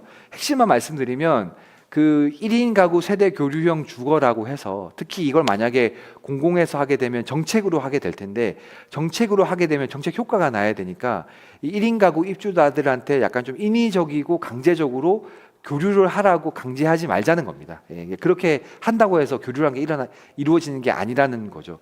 그 1인 가구 세대 교류형 주거는 공동체형 주거긴 하지만 그럼에도 불구하고 1인 가구이기 때문에 사생활 보장은 반드시 필요하고요. 이 좀 안전하고 좀 이렇게 안락한 사생활 보장으로부터 사실 비로소 이 이웃과의 교류라는 것이 이제 출발을 할 수 있기 때문에 이건 좀 교류를 위한 필요 조건이고 그런 다음에 가장 수요가 높은 일상적인 접촉이나 생활 협력을 가장 중요하게 생각하고 여기를 자연스럽게 좀 활발하게 일어날 수 있도록 이 공유 주거의 운영 주체가 적극적으로 프로그램 운영했으면 좋겠고 사실 요 생활 협력이나 그 다음에 더 높은 취미 공유 미래 준비는 운영 주체나 외부에서 인위적으로 뭔가를 하기보다는 이런 앞에서 일어났던 일상 접촉이나 생활 협력을 통해서 뜻이 맞는 1인 가구 소규모의 1인 가구들이 자율적으로 할 수 있도록 좀 이렇게 약간 내버려 두는 것 그리고 간접적으로 지원하는 것 이런 것들이 더 효과적이지 않을까라는 좀 그 공동체 지원 전략을 좀 말씀드리고 싶었던 겁니다. 예. 그래서 지금까지 이제 세대 교류형 주거에 대해서도 좀 탐색을 해봤고요. 다음은 정책 과제에 대해서 말씀드리겠습니다. 요거는 앞서 보여드렸던 실태 조사에 따른 주거 분야 1인 가구 주거 분야 과제로 저희가 제안했던 건데 세부적인 내용보다는 그 저희가 생각하기에는 일단 1인 가구의 주거 정책은 새로운 정책을 개발하는 것도 중요하지만 기존에 있던 공공 주거 정책 자체가 워낙 다인 가구를 전제로 만들어져 있기 때문에 그럼으로써 의도했던 의도하지 않았던 간에 1인 가구에게 불합리한 점들이 있습니다. 사실 이거를 해소하는 형평성 제고가 사실 지금 시점에서는 더 근본적이고 중요할 수 있다는 겁니다. 그래서 저희가 거기 관련해서 이런 것들을 제시를 했는데 예를 들면 이런 겁니다. 대표적으로 이제 공공 주거 정책의 대표적인 정책은 그 공공임대주택이죠. 근데 공공임대주택이라는 게 입주를 할 때 보면 특별 공급하고 일반 공급이 나뉩니다. 근데 특별 공급이라고 하는 건 뭐 소득이 좀 적거나 뭐 고령층이거나 이렇게 사회적 약자를 위해서 우선 공급을 하는 거고 일반 공급은 이제 그런 거 조금 별개로 이제 좀 더 이렇게 넓은 분들에게 이제 공급을 하는 건데 그 특별 공급에서도 보면 그 가구원 수에 따른 가점 기준이 있습니다. 그러니까 예를 들면 그 똑같은 입주자 조건이 되면 이 가구원 수가 많을수록 이 가점을 더 받아가지고 우선순위가 높아지는 거죠. 이거는 뭐 우선 특별 공급에서는 다자녀 가구도 그 공공 임대주택이 더 필요한 그 약간 사회적 약자 내지는 지원 우선 대상을 볼 수 있기 때문에 그렇다고 치더라도 일반 공급에서도 이 기준을 유지하게 되면 사실 1인 가구는 요 일반 공급에서 가구원 수가 한 명이기 때문에 요 몇 점 차이 때문에 우선순위에서 늘 뒤로 밀립니다. 근데 이거는 바꿔 말하면 1인 가구는 1인 가구를 염두에 두지 않고 처음에 다인 가구를 기준으로 공공임대주택의 우선순위 가점제를 만들었기 때문인 거죠. 그래서 적어도 정책 취지를 고려해서 특별 공급에서는 만약에 가구원 수에 따른 가점 기준을 유지해야 한다고 하면 적어도 일반 공급에서는 이 가구원 수에 따른 가점 기준을 없애서 1인 가구와 한 번 더 이렇게 좀 불합리하게 조금 점수를 덜 받는 것들을 좀 개선해 보자 이런 제안이었고요. 두 번째는 이사 시기 불일치 보증금 대출 제도를 1인 가구에게도 허용하자는 겁니다. 이거는 이제 뭐냐면 내가 이사를 해야 될 때가 되잖아요. 근데 원래 있던 집의 계약 기간이 끝나는 날하고 새로 들어가는 집의 계약 기간이 시작하는 날이 당연히 맞으면 좋지만 웬만하면 맞추죠. 근데 안 맞는 경우가 생기면 중간이 뜨면 그 원래 살던 집에서 보증금을 받기 전에 서울시에서 미리 들어가야 되는 집의 보증금을 미리 좀 빌려주는 겁니다. 그런 다음에 나중에 원래 살던 집에서 보증금을 돌려받으면 그걸 갚는 제도인데요. 이게 지금 지원 대상에서 1인 가구가 빠져 있습니다. 그 왜냐고 궁금해 하실 수 있는데 이게 이제 대항력이라는 개념 때문에 그렇습니다. 그러니까 예를 들면 다인 가구면 제가 만약에 이제 2인 가구라고 치면 저만 그 새로 이사가는 집으로 전입 신고를 해서 주민등록을 옮기고요. 저희 아내는 원래 있는 집에 놔두는 겁니다. 그러면 저희 아내가 여기 기존에 있는 집에 여전히 주민등록을 두고 있기 때문에 이 보증금에 대한 나의 대항력이라는 게 여전히 유지가 됩니다. 그래서 만약에 집주인이 보증금을 안 돌려줬을 때 이걸 돌려받을 수 있는 그 우선순위 같은 데서 이 대항력이 중요한 그 기준이 되는데 그걸 발휘할 수 있게 되는 거죠. 근데 1인 가구는 혼자이기 때문에 새로 들어가는 집에 자기가 전입신고를 해버리면 기존에 있는 집에서의 대항력을 상실하게 됩니다. 이제 그렇게 되면 만약에 보증금을 못 돌려받는 상황이 생겼을 때 그 1인 가구는 못 돌려받을 확률이 높기 때문에 이 불안 요소 때문에 이 제도가 1인 가구한테는 보증금을 지원해 주지 않는 거죠. 사실 그런데 따지고 보면 이사시기 불이치로 인해서 보증금 대출이 필요한 경우는 다인 가구보다 1인 가구가 더 높을 가능성이 많습니다. 1인 가구가 훨씬 더 이사를 많이 하고 그 1인 가구가 원룸이나 오피스텔 같은 데서 이사를 하는데 이런 경우가 더 발생할 비율이 높거든요.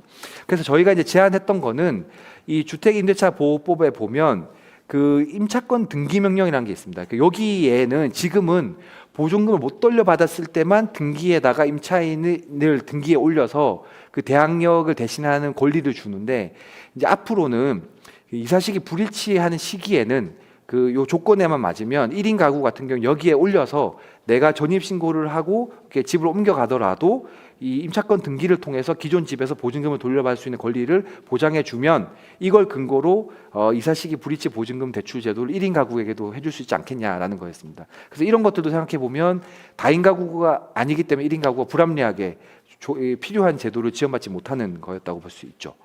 그래서 이제 저는 뭐 더 찾아보면 아마 다인 가구를 전제로 만들어진 주거 정책에서 1인 가구가 불합리하게 을 겪는 경우가 더 많을 겁니다. 그래서 이런 것들을 해소해 나가는 좀 근본적인 변화를 저희가 먼저 할 필요가 있는 것 같고, 다음으로 말씀드리고 싶은 건 1인 가구 공동체 주거의 발전을 위한 제언입니다. 우선 첫 번째로는 현재 방식과 계획에 따른 공급량으로는 1인 가구의 수요에 부응하기가 어려울 것 같다는 겁니다. 아까 말씀드렸듯이 이미 서울시 1인 가구는 139만 명이고요. 앞으로 아마 더 늘어날 것 같습니다. 그리고 꼭 세대 거류형 공동체 주거가 아니더라도 여러 다양한 공유주택에 대한 거주 의향이 한 19%쯤 되는데 이걸 단순 환산해 보면 한 26만 명쯤 됩니다. 근데 이제 기존의 공급량이 제가 알기로는 아마 10만 호도 절대 안 될 거고요. 앞으로 계획된 걸 다 합쳐봐도 15만 호가 안 될 겁니다. 예, 그렇기 때문에 수요에 비해서 현재 공급량과 향후 공급량이 여전히 많이 부족합니다. 근데 그 이유가 여러 가지가 있겠지만 기존에 공급했던 방식이 사회주택이나 매입임대 같은 소규모이고 비주류 주택 사업 방식이 좀 많았습니다. 그래서 저는 제 생각에 이 수요에 맞춰서 좀 획기적으로 공급을 하려면 공공임대주택 방식 같은 좀 더 주류의 훨씬 더 대규모로 공급을 할 수 있는 사업 방식에서도 이제 1인 가구를 위한 공동체 주택을 좀 반영해야 되는 게 아닌가라고 생각을 하고요. 어떻게 하면 그런 게 가능한지에 대한 고민이 좀 앞으로 적극적으로 필요할 것 같습니다. 두 번째는 현재의 1인 가구 공유주택의 주택 성능과 점유 방식이 1인 가구의 수요와는 좀 맞지 않다는 겁니다. 그 실태 조사를 해보면 1인 가구는 개인 공간은 넓은 원룸형을 원하고 점유 형태는 안정적인 전세를 선호합니다. 하지만 현재 공동체 주택의 주호는 보면 최소 주거 기준이 17제곱미터 정도고 대부분 쉐어형이 훨씬 많습니다. 그리고 점유 형태는 보증금 있는 월세가 대부분이어서 전세가 될 수가 없습니다. 이러다 보니까 공급되는 거하고 수요하고 차이가 좀 나는 거죠. 그래서 저는 이게 개인 공간 측면에서 보면 1인 가구는 좀 작은 데 살아도 돼. 1인 가구는 그 방 안에 화장실이나 부엌 같은 게 다 갖추어지지 않아도 좀 괜찮아. 이런 약간 사회적 인식이 있지 않느냐라는 생각도 들고, 좀 그거에서 연유한 법적 최소 기준이라는 것도 좀 거기에 맞춰져 있는 게 아닌가 싶은데요. 아까 말씀드렸지만 이제 더 이상 1인 가구는 취약한 소수가 아니기 때문에 이제 보편화됐고 좀 약간 주류의 가구 형태이기 때문에 좀 이런 문화적이고 법적인 기준들을 좀 개선하는 노력이 필요한 것 같습니다.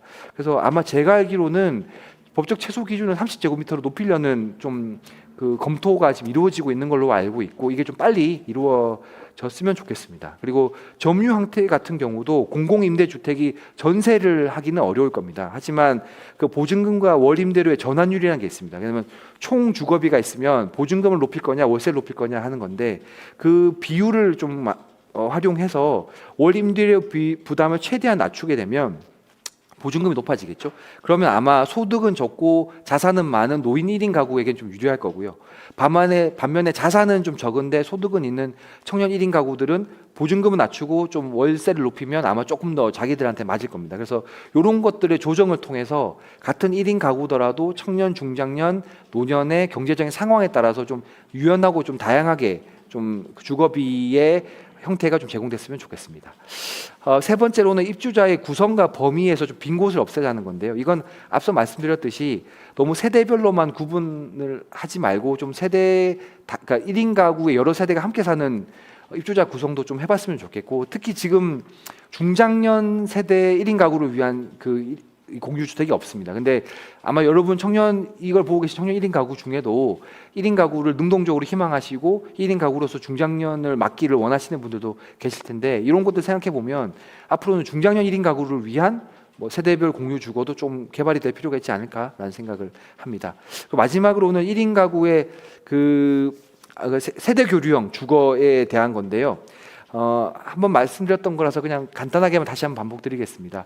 그 세대 교류형이라고 해서 공동체형 주거라고 해서 예전에 다인 가구나 마을 공동체처럼 상당히 높은 수준의 그 공동체 생활이나 이웃 관계를 상정하진 않았으면 좋겠다는 겁니다. 1인 가구이면 단독 생활이기 때문에 이웃이 더 필요하고 공동체 생활을 통해서 얻을 수 있는 효용이 큰 건 맞지만, 그럼에도 불구하고 1인 가구로서의 사생활을 보장하고 그걸 바탕으로 1인 가구가 자율적이고 선택적으로 자기가 원하는 이웃 생활이나 공동체 교류를 선택할 수 있도록 해주는 것이 지금 1인 가구에게 적정한 공동체형 주거에서의 입주자 생활이 아닐까 생각을 하고요. 거기에 맞는 어떤 공유 주거의 커뮤니티를 설계하고 실현해 보는 것들이 저희가 앞으로 좀 노력해야 되는 부분이 아닐까 생각을 합니다. 예, 이상 발표를 마치겠습니다. 들어주셔서 감사합니다.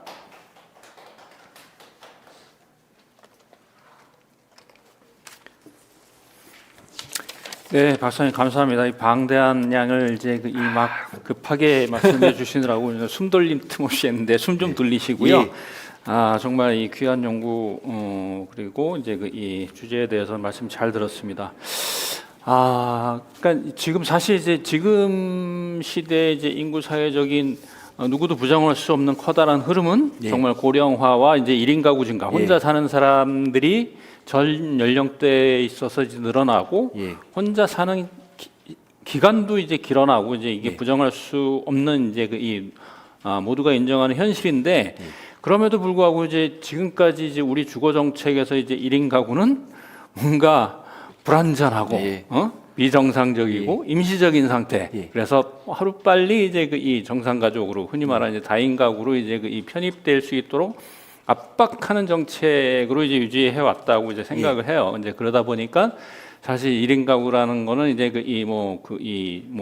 그런 흐름으로만 존재했지 1인 가구의 삶에 대해서는 그렇게 관심도 없었고 정말 제대로 된 연구도 없었다라고 이제 저는 아쉽게 생각을 하는데, 예. 오늘 발제를 통해서 정말 이렇게 우리가 그냥 1인 가구라는 말로 이제 회색으로 이제 퉁쳐졌던 1인 가구의 삶이 정말 보니까 다양하고 정말 그 알록달록한 이제 다양한 색깔이 이제 드러나고 정말 누군가 1인 가구 한 사람 한 사람은 이제 누군가의 이제 소중한 삶이라는 걸 갖다가 이제 알 수 있었는데, 사실 이제 이 공공에서 이렇게 1인 가구 주거를 외면하는 사이에 결국 이들은 1인 가구는 시장에서 나름대로 이제 주거를 선택할 수밖에 없는데, 그 선택이란 건 결국 이제 고시원, 쪽방, 원룸 이런 것 같이 이제 이 민간 시장에서 이제 그 사업자들이 결국은 어떻게 하면 이제 이 수익성을 최대화시킬 수 있느냐, 이제 이런 관점에서 공급되는 정말 관계가 단절된 사람들의 이제 이 격리된 공간밖에 이제 선택지가 없었고, 우리가 도시가 이제 그렇게 채워지고 있다라는 이제 좀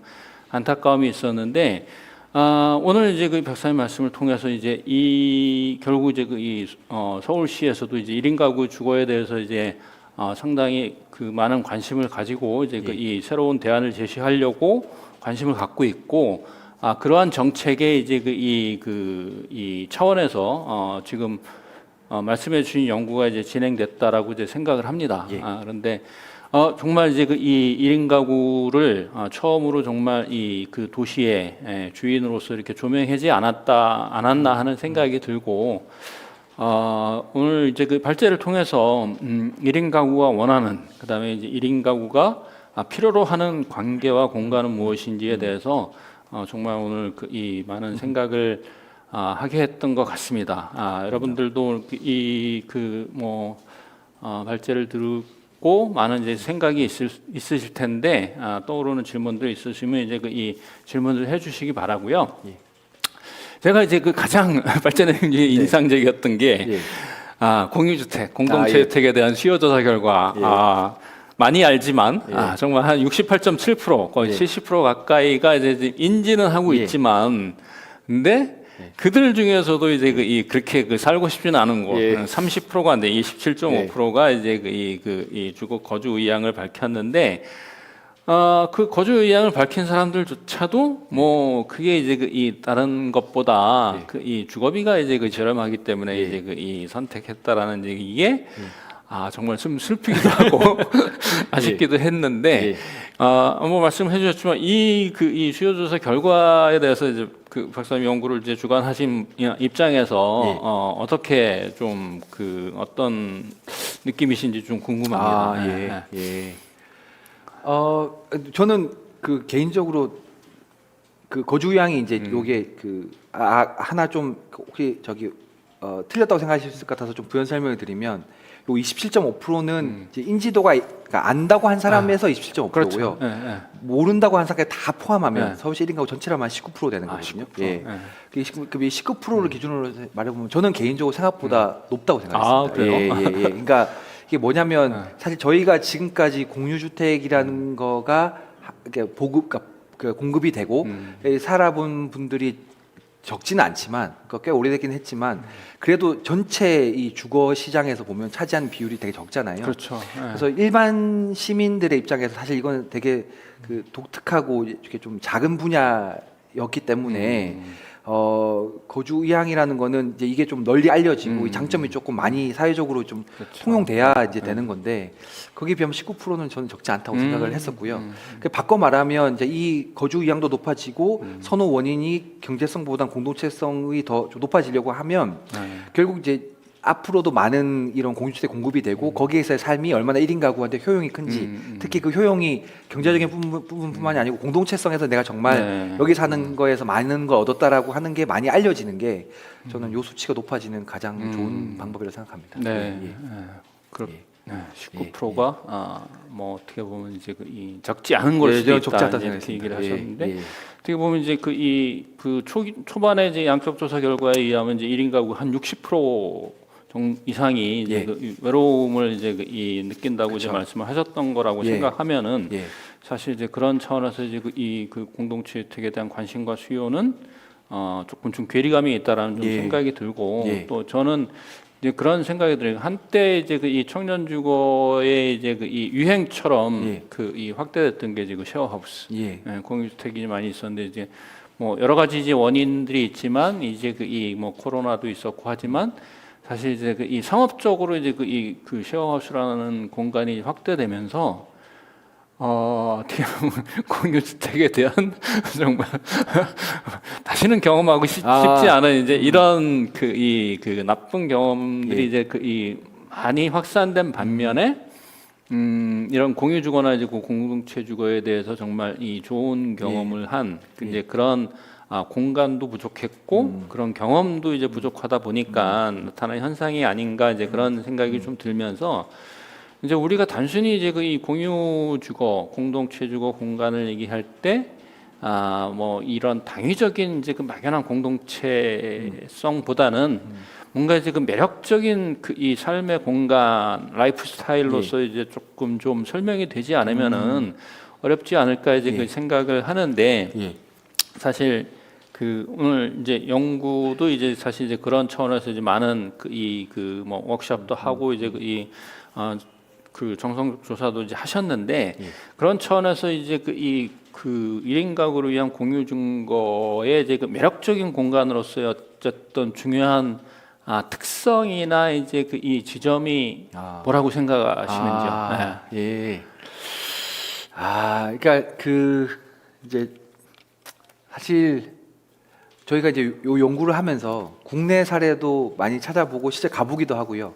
뭐 안암생활, 뭐 네, 장안생활, 네. 뭐 노조 차례터리도 다 가보고 그다음에 해외 사례도 많이 봤는데 사실 공유 공간이 뭐 그냥 다 고만고만합니다. 그러니까 네, 고만고만하다는 네, 게 별, 네, 그러니까 별게 없다는 뜻이 아니고 그러니까 어떤 느낌을 받냐면 연구자로서는 나올 게 다 나온 것 같은데 이런 생각이 드는 거예요. 그래서 새로운 게 더 획기적이고 새로운 게 나올 게 더 있을까라는 네. 생각은 들었고 다만 이제 아까도 말씀드렸지만 그러면 이제 뭔가 새롭고 참신한 컨텐츠가 필요한 컨텐츠가 뭔지를 찾는 것보다는 결국 여기 입주하는 1인 가구의 수요에 맞는 거를 잘 제공하는 게 더 효과적일 수 있는데 그게 뭘까가 고민됐고 이제 워크샵 결과에서도 말씀을 드렸지만 이 쉐어형이 아니고 원룸형이라고 하더라도 이 제한된 공간 안에서 뭔가를 하다 보면 생활에 꼭 필요한데 여기서 해결이 안 되는 것들이 있거든요. 그게 아까 말씀드린 뭐 요리, 빨래, 뭐 거실 이런 것들인데 그래서 이제 결국 그 1인 가구가 자기 스스로 자기 개인 주호의 현관문을 열고 네. 공유 공간에 나오게 되는 건 내 생활의 필수 시설이기 때문에 반드시 이용해야 되는데 그 시설이 나한테 매력적일 때라고 생각을 했어요. 네. 그래서 그렇게 치면 사실 되게 평범하고 뻔한 것 같지만 뭐 공동 빨래방이라던가 뭐 주방 공동 주방이라던가 식당 뭐 공유 거실 같은 것들이 얼마나 그 1인 가구에게 그러니까 잘 맞게끔 설계가 되어 있고 거기가 이렇게 분위기 같은 게 잘 조성되느냐가 중요하다고 봤고요. 특히 저희가 이제 안암생활 같은 데를 가봤을 때는 그 공간도 당연히 잘 조성되어 있어야 되지만 거기가 약간 뭐랄까 심리적으로도 누구나 좀 편하게 올 수 있는 그리고 거기가 이게 어떻게 설명해야 될지 잘 모르겠는데 내가 꼭 그 두세 명씩 무리를 짓지 않고 네, 개인이어도 네, 여기가 가는데 심리적으로 어려움이 없고 근데 거기 가서 누군가를 좀 가볍게 교류할 수 있는 가능성이 열려 있고 근데 그게 필요할 때 만나서 뭔가 같이 밥을 먹거나 요리를 할 수 있지만 그렇게 했다고 해서 반드시 그 관계를 의무적으로 지속하진 않아도 되는 그런 것들이 이제 사람들이 더 자주 찾아오고 활발하게 교류하게 만드는 것 같다는 생각이 네, 들었습니다. 네, 여러분들 이제 이 보신 분들은 이제 뭐 기억하실지 모르겠지만 우리가 이제 청년 주거 포럼에 이제 그 게스트로 초대했던 사례가 있어요. 이제 이 코리빙 하우스 맹그로브 이 사례를 이제 좀 들어봤는데 상당히 저도 이제 이 맹그로브 신설 그 방문도 해보고 그다음에 이제 그 게스트로 모시고 이제 그 많은 얘기를 이제 나누면서 상당히 좀 인상적이었고 이게 나름대로 이제 그 의미가 있는 그 모델이다라고 이제 생각이 좀 들었었죠. 근데 거기에 이제 이 맹그로브가 좀 강점으로 나오는 게 정말 이 다양한 공유 공간들, 공유 공간들인데 단순히 이제 물리적인 공간을 넘어서 이제 어떻게 보면 이제 그 민간 소셜 벤처 사업자인 이제 MGRV가 그 주력하는 맹그로브 공간에 차별점 그들도 이제 그 커뮤니티라고 이제 얘기를 하는 거예요. 단순히 이제 그 물리적인 공간이 아니라 그 이제 우리가 말하는 이제 뭐 이 공동체성 이제 커뮤니티라고 하는데 결국 이제 이 공동체성과 이제 커뮤니티라는 거에 대한 뭔가 이제 좀 디테일에서 이제 좀 그 많은 얘기가 있는 것 같아요.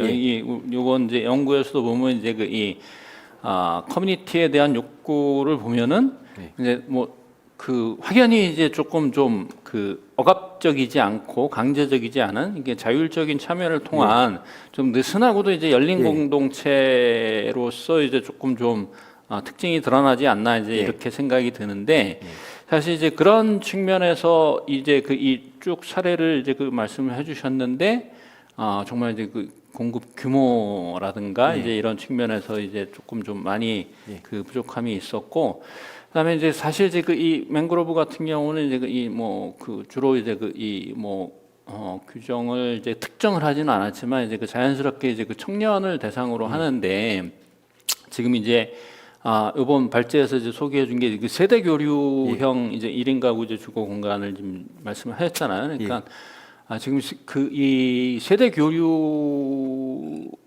대한 연구를 하게 된 배경과 그 의미가 이제 어디에 이제 좀 있는지 그 부분을 한번 좀 부탁드립니다. 뭐 배경은 그냥 솔직하게 말씀드려도 되죠? 네. 그냥 서울시에서 저희 서울연구원에 의뢰를 해서 하게 됐고요. 근데 그러니까 그렇다고 해서 뭐 저희는 뭐 시키면 다 한다 이런 건 아니고요. 그 처음에 그러니까 세대 교류형 네. 주거 모델하고 아까 말씀드린 대로 중장년 1인 가구를 위한 세대별 주거가 없었기 때문에 네, 네. 요거를 개발하는 거하고 두 개를 가지고 사전에 협의를 하고 있었어요. 그래서 저는 세대 교류형은 아까 이게 보여드렸지만 1인 가구 당사자들이 안 원할 가능성이 높으니 필요해 보이지만 수요자가 원하지 않는 걸 억지로 하기보단 네. 중장년 해보는 게 어때요로 많이 말씀을 드렸는데 뭐 어쨌든 간에 하다가 세대 교류형을 하게 됐어요. 그래서 그때 제가 가졌던 가장 큰 미션은 이 정책적 필요에 의해서 하게 된 건 맞는데 그렇다고 수요자가 원하지 않는 명 이상한 네. 주거 모델이 되게는 하지 말자. 그러니까 이게 수요자가 원하지 않지만 현실적이고 좀 도움이 되는 최대한 도움이 되는 현실적인 주거 모델을 만들어 보자라고 생각을 했던 것 같고 그래서 저는 제가 이렇게 쭉 말씀을 드렸지만 이게 지금 서울시에 있는 모든 1인 가구를 위한 보편적인 주거 모델이라고까지 생각하기 자신 있게 말하기는 좀 어렵습니다. 네. 그러니까 아까 말씀드렸지만 1인 가구가 정말 많고요. 그 1인 가구들의 다양하고 그 중에는 다른 세대와 교류하기를 원하는 1인 가구도 있고 아닌 분들도 계실 텐데 적어도 교류를 원하는 분들한테는 지금 선택지가 없는 거고 그렇죠. 예, 그분들에게 이제 좀 제공될 수 있는 좀 괜찮은 모델이라고 좀 겸손하게 목표를 잡았던 건 있고요. 네. 그또 질문이 뭐 배경 말고 또 뭐였죠? 예. 이 세대 교류에 예, 이제 예. 조금 좀 이렇게 어떻게 뭐 사실 이 연구를 하게 된 배경을 말씀을 좀 드린 예, 거고, 뭐 예. 답변을 해주신 것 같습니다. 예. 이제 그다음에 좀 이어서 이제 좀 그 질문을 드리고 싶은 게 이제 이 사실 이제 뭐 많은 이제 이런 그 주거 다양성에 대한 이제 이 연구들이 있는데 예. 아쉬운 거는 그 상당수가 연구로만 끝나는데 이번 연구의 이제 이 활용이나 이제 이후 이제 이 적용은 어떻게? 그 저희가 아까 보여드린 잠시만요. 이게 이렇게 하면 나오는지 잘 모르겠네요. 앞서 말씀드렸던 요 그 두 연구 중에 오른쪽에 있는 연구는 오늘 발표해서 보여드리지 않았는데요. 결국 그 쭉 연구한 결과물이 이 주거 모델의 그 디자인 가이드라인으로 정리가 돼서 나갔습니다. 표준 가이드라인이고요. 그러니까 저희는 이 연구를 할 때는 어떤 대상지를 정하지 않았기 때문에 앞으로 어디서든 그러니까 서울시 어디서든 어떤 땅을 정해서 이런 주거 모델을 짓는다고 하면 적용할 수 있는 표준적인 가이드라인을 뭐 공간부터 해서 관리 운영, 공동체 운영 방식까지 해서 만들었고 제가 알기로는 서울시가 이런 유형의 주거를 2026년까지 1,000호 정도 공급할 목표를 가지고 있는 걸로 알고 있습니다. 그래서 아마 이게 이제 또 부동산과 관련이 돼서 어디라고 특정할 수는 없는데 서울시에서 이미 몇 군데 대상지를 정해서 실제로 거기에다가 이런 주거를 짓기 위한 여러 가지 좀 기술적인 용역이나 이런 것들을 추진하고 있는 걸로 알고 있습니다. 그래서 아마 그 조금은 그러니까 그러니까 저희 연구를 좀 공통 기반으로 하되 실제로 조금씩 다양한 모습으로 이런 주거가 2026년까지 서울에 좀 공급이 여러 군데 되지 않을까 생각을 합니다. 예. 네, 이게 뭐 어느 정도 이제 그 정책이 이제 이 현실로 실현돼서 정말 이제 좀 나름대로 이제 의미 있는 주거 공간으로 이제 좀 실현이 됐으면 하는 이제 바람이 있고요. 이제 그런 게 좀 확대되다 보면 아까 얘기했듯이 이 공유주택에 대한 관심과 그 선호도가 이제 좀 많이 이제 좀 개선되지 않을까 생각을 합니다. 최근에 이제 보면 이제 뭐 오세훈 서울시장과 이제 이 SH공사 사장님이 싱가포르도 다녀오시고 뭐 많은 이제 또 이 얘기를 하셨어요. 그러니까 싱가포르 사례에서 이제 많은 이제 좀 뭐 이 인상을 받으신 것 같은데. 지금 이제 그 질문 올라온 내용 중에 이제 하나가 이제 이미 1인 가구 문제가 주요한 사회 현상이 된 서구나 일본 지금 해외 사례 많이 이제 검토하셨잖아요. 그러니까 이 서구나 뭐 싱가포르도 갔다 오셨고, 그러니까 해외 사례 가운데 조금 이 연구 방향성과 관련돼서 좀 의미 있고 이렇게 좀 벤치마킹할 만한 사례가 혹시 있으셨는지 그런 질문이 좀 올라왔어요. 일단 그러니까 한국보다 그 서구권 국가들이 1인 가구 비율이 높고 그리고 그렇게 된 지 훨씬 더 오래된 건 맞는데요.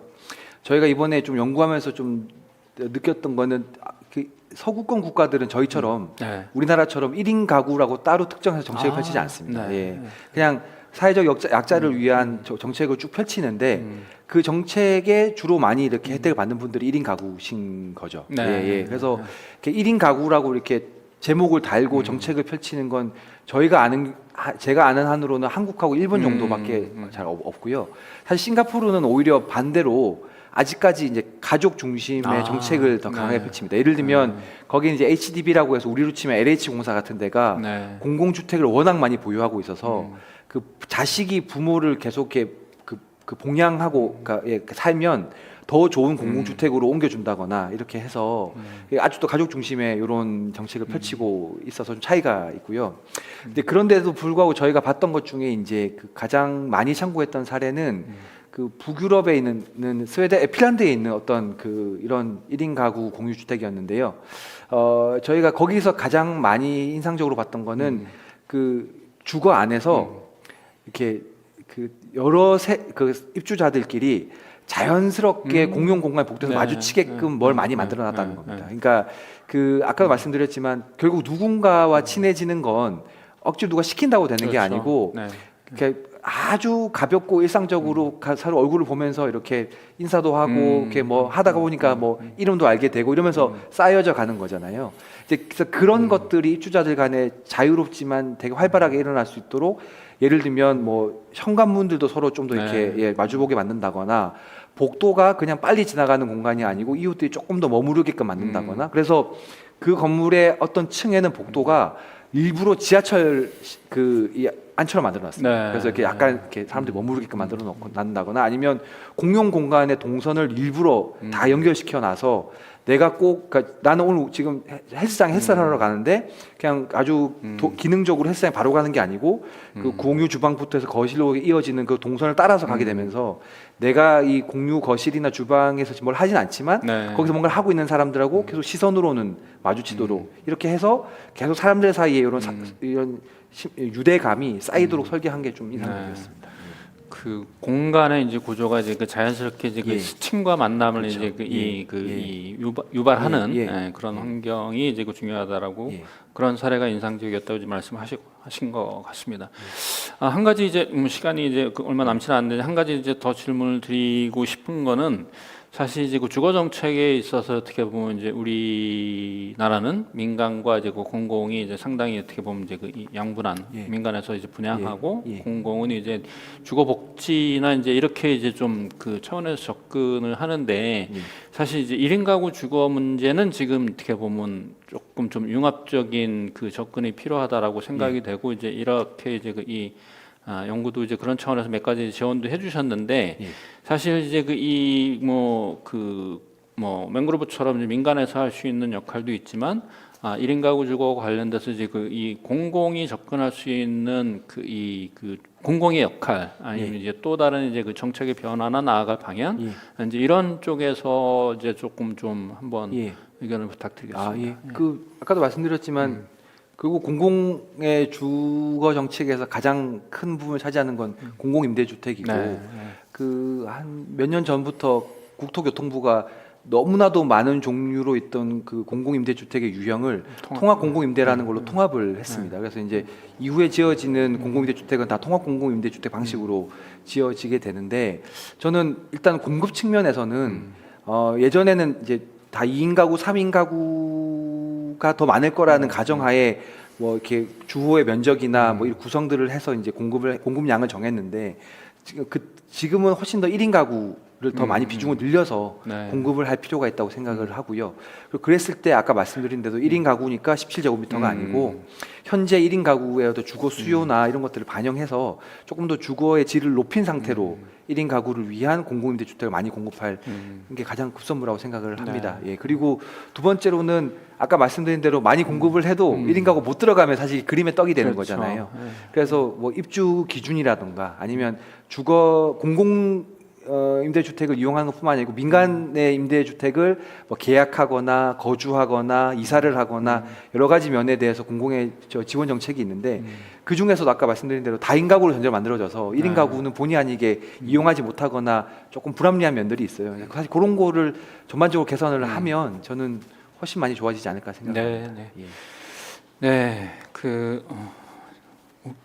진짜 시간이 빨리 가네. 저는 아직도 좀 드리고 싶은 얘기가 많이 좀 있는데 좀 마무리를 해야 될 것 같습니다. 예. 마무리를 해야 될 것 같습니다.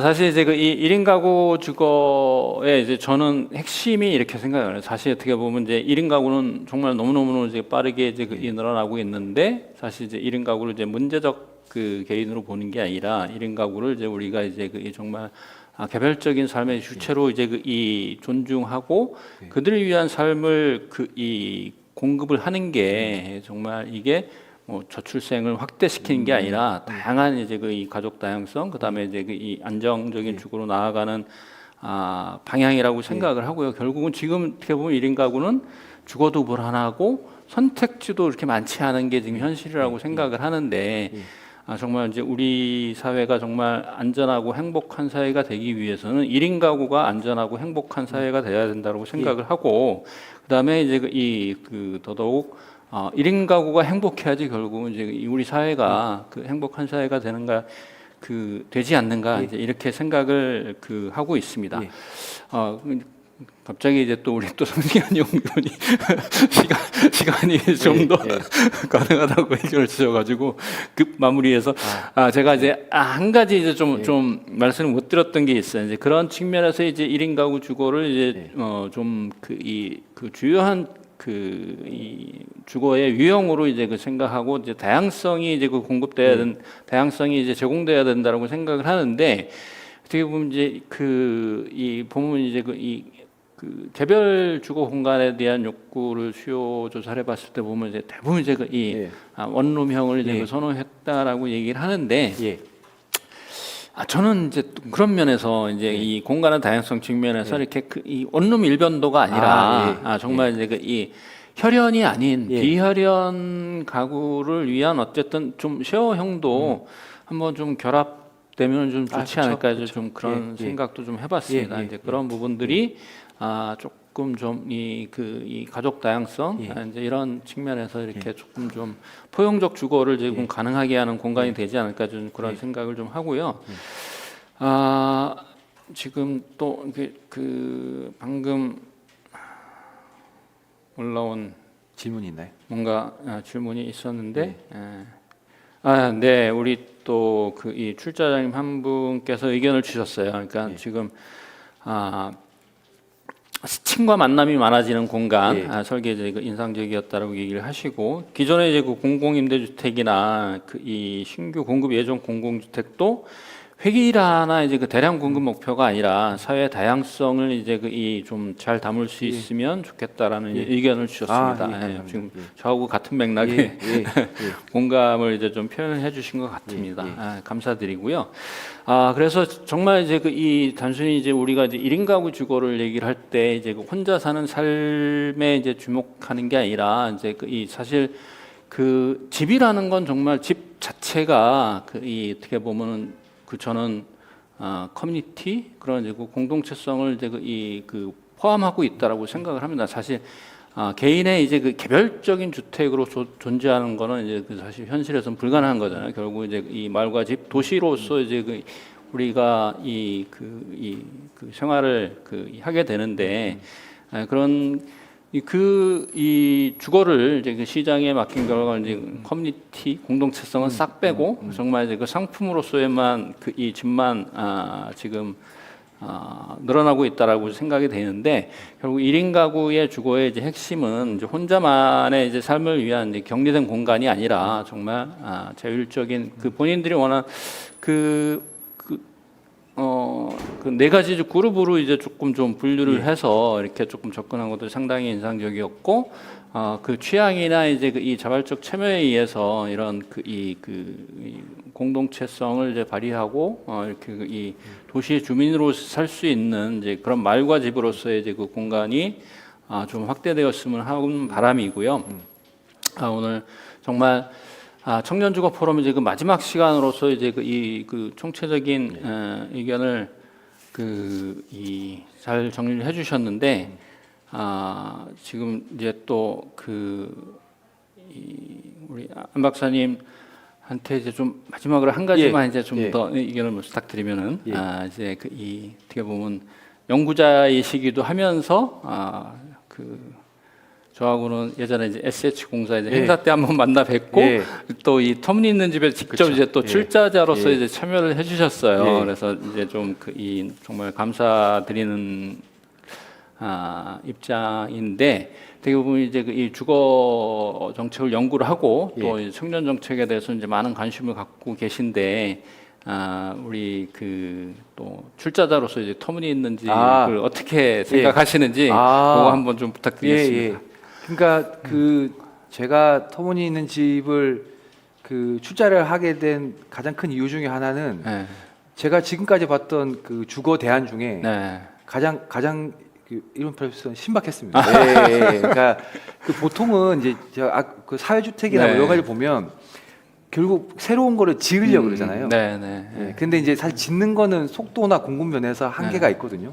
근데 터무니있는 집은 일단 기존에 있는 민간 임대를 하더라도 이 청년들의 보증금이나 이런 문제들을 다른 세대가 이렇게 지지해 주는 거잖아요. 네. 그러니까 어떻게 이렇게 그러니까 한국의 사정에 맞는 참신한 모델을 생각하셨을까 그때 그렇게 생각했고 그래서 이거는 정말 이렇게 청년들에게도 효용이 클 것 같고 그리고 이 출자하시는 분들도 이걸로 인해서 느끼는 뭐 보람이랄까 이런 것도 좀 클 것 같고 그리고 되게 잘 될 것 같다는 생각에 전 또 잘 안 될 것 같은 데는 출자 안 하거든요. 그래서 했었고 이거 보시는 분들 중에 아직 출자자가 아니신 분들이 계시다면 하루 빨리 이거 되게 괜찮은 되게 괜찮은 활동이니까요. 하루 빨리 출자하시기를 권해드립니다. 네. 정말 이렇게 귀한 발제와 함께 이렇게 터무니있는 집에 대한 애정 어린 이제 응원까지 해주셔서 너무 감사드리고요. 오늘 이제 마무리를 이제 좀 해야 될 것 같습니다. 정말 이 청년주거 포럼 6회차에 걸쳐서 이제 긴 시간 함께 해주셨는데요. 정말 이제 이 청년들의 꽤 괜찮은 함께 살기, 터무니있는 집을 비롯하여 이제 다양한 주체들, 이제 다양한 사례들이 이제 많이 늘어났으면 하는 바람이고요. 1인 가구가 단순히 이 관계가 단절돼서 혼자 사는 게 아니라 충분히 독립적이면서 느슨하고 자율적인 커뮤니티 속에서 이제 고립되지 않고 살고 그다음에 다양한 세대가 교류하면서 살 수 있는 이제 그런 주거가 이제 많이 확대되기를 바라면서 오늘 마지막 이 청년주거 포럼 모든 순서를 마치도록 하겠습니다. 여러분 감사드리고요. 오늘 행사에 이제 함께해 주신 늘 양질의 이제 이 영상을 송출해 주시느라고 애써주신 콜라보 에이전시, 그다음에 이제 문자 통역에 이제 애써주신 이제 AUD 사회적 협동조합에도 감사드립니다. 그러면 이제 이 마지막으로 우리 안천 박사님 이 소감과 함께 마치도록 하겠습니다. 일단 이렇게 좋은 포럼을 마무리하는 자리에 저를 초대해 주셔서 진심으로 감사드리고요. 뭐 저희 의도는 아니었지만 또 이 마무리하는 날이 또 10월에 어느 멋진 날이라 더욱더 감사드립니다. 제가 이 연구를 할 때 그러니까 어디가 발표하면 늘 드릴 말씀이 있습니다. 그러니까 이제 1인 가구는 더 이상 소수가 아니고 이제 인생에 우리 누구나 이제 인생에 한 번은 1인 가구가 되거든요. 그래서 아까 말씀하셨지만 1인 가구로서의 삶이 기본적인 삶이 보장될 때 우리 모두의 삶이 좀 안전해진다라고 볼 수 있고 특히 청년 1인 가구들에게 이제 뭐 결혼을 해야 된다, 애를 낳아야 된다라고 강요하는 건 좀 효과가 없다고 봅니다. 오히려 청년기에 본인의 삶이 좀 안정될 때 아니면 자립의 바탕이 만들어질 때 스스로 뭐 결혼하기나 가족 만들기, 뭐 부모 되기를 선택할 수 있다고 생각하기 때문에 저는 오히려 이렇게 1인 가구 청년 주거를 잘 지원하는 게 저출생 문제도 훨씬 더 효과적이라고 생각을 합니다. 네, 정말 마지막 부분 저도 적극 공감하는 부분이나 감사드립니다. 긴 여정 함께해 주신 여러분 감사드리고요. 이상으로 이제 청년주거 포럼 모두 마치도록 하겠습니다. 감사합니다. 감사합니다.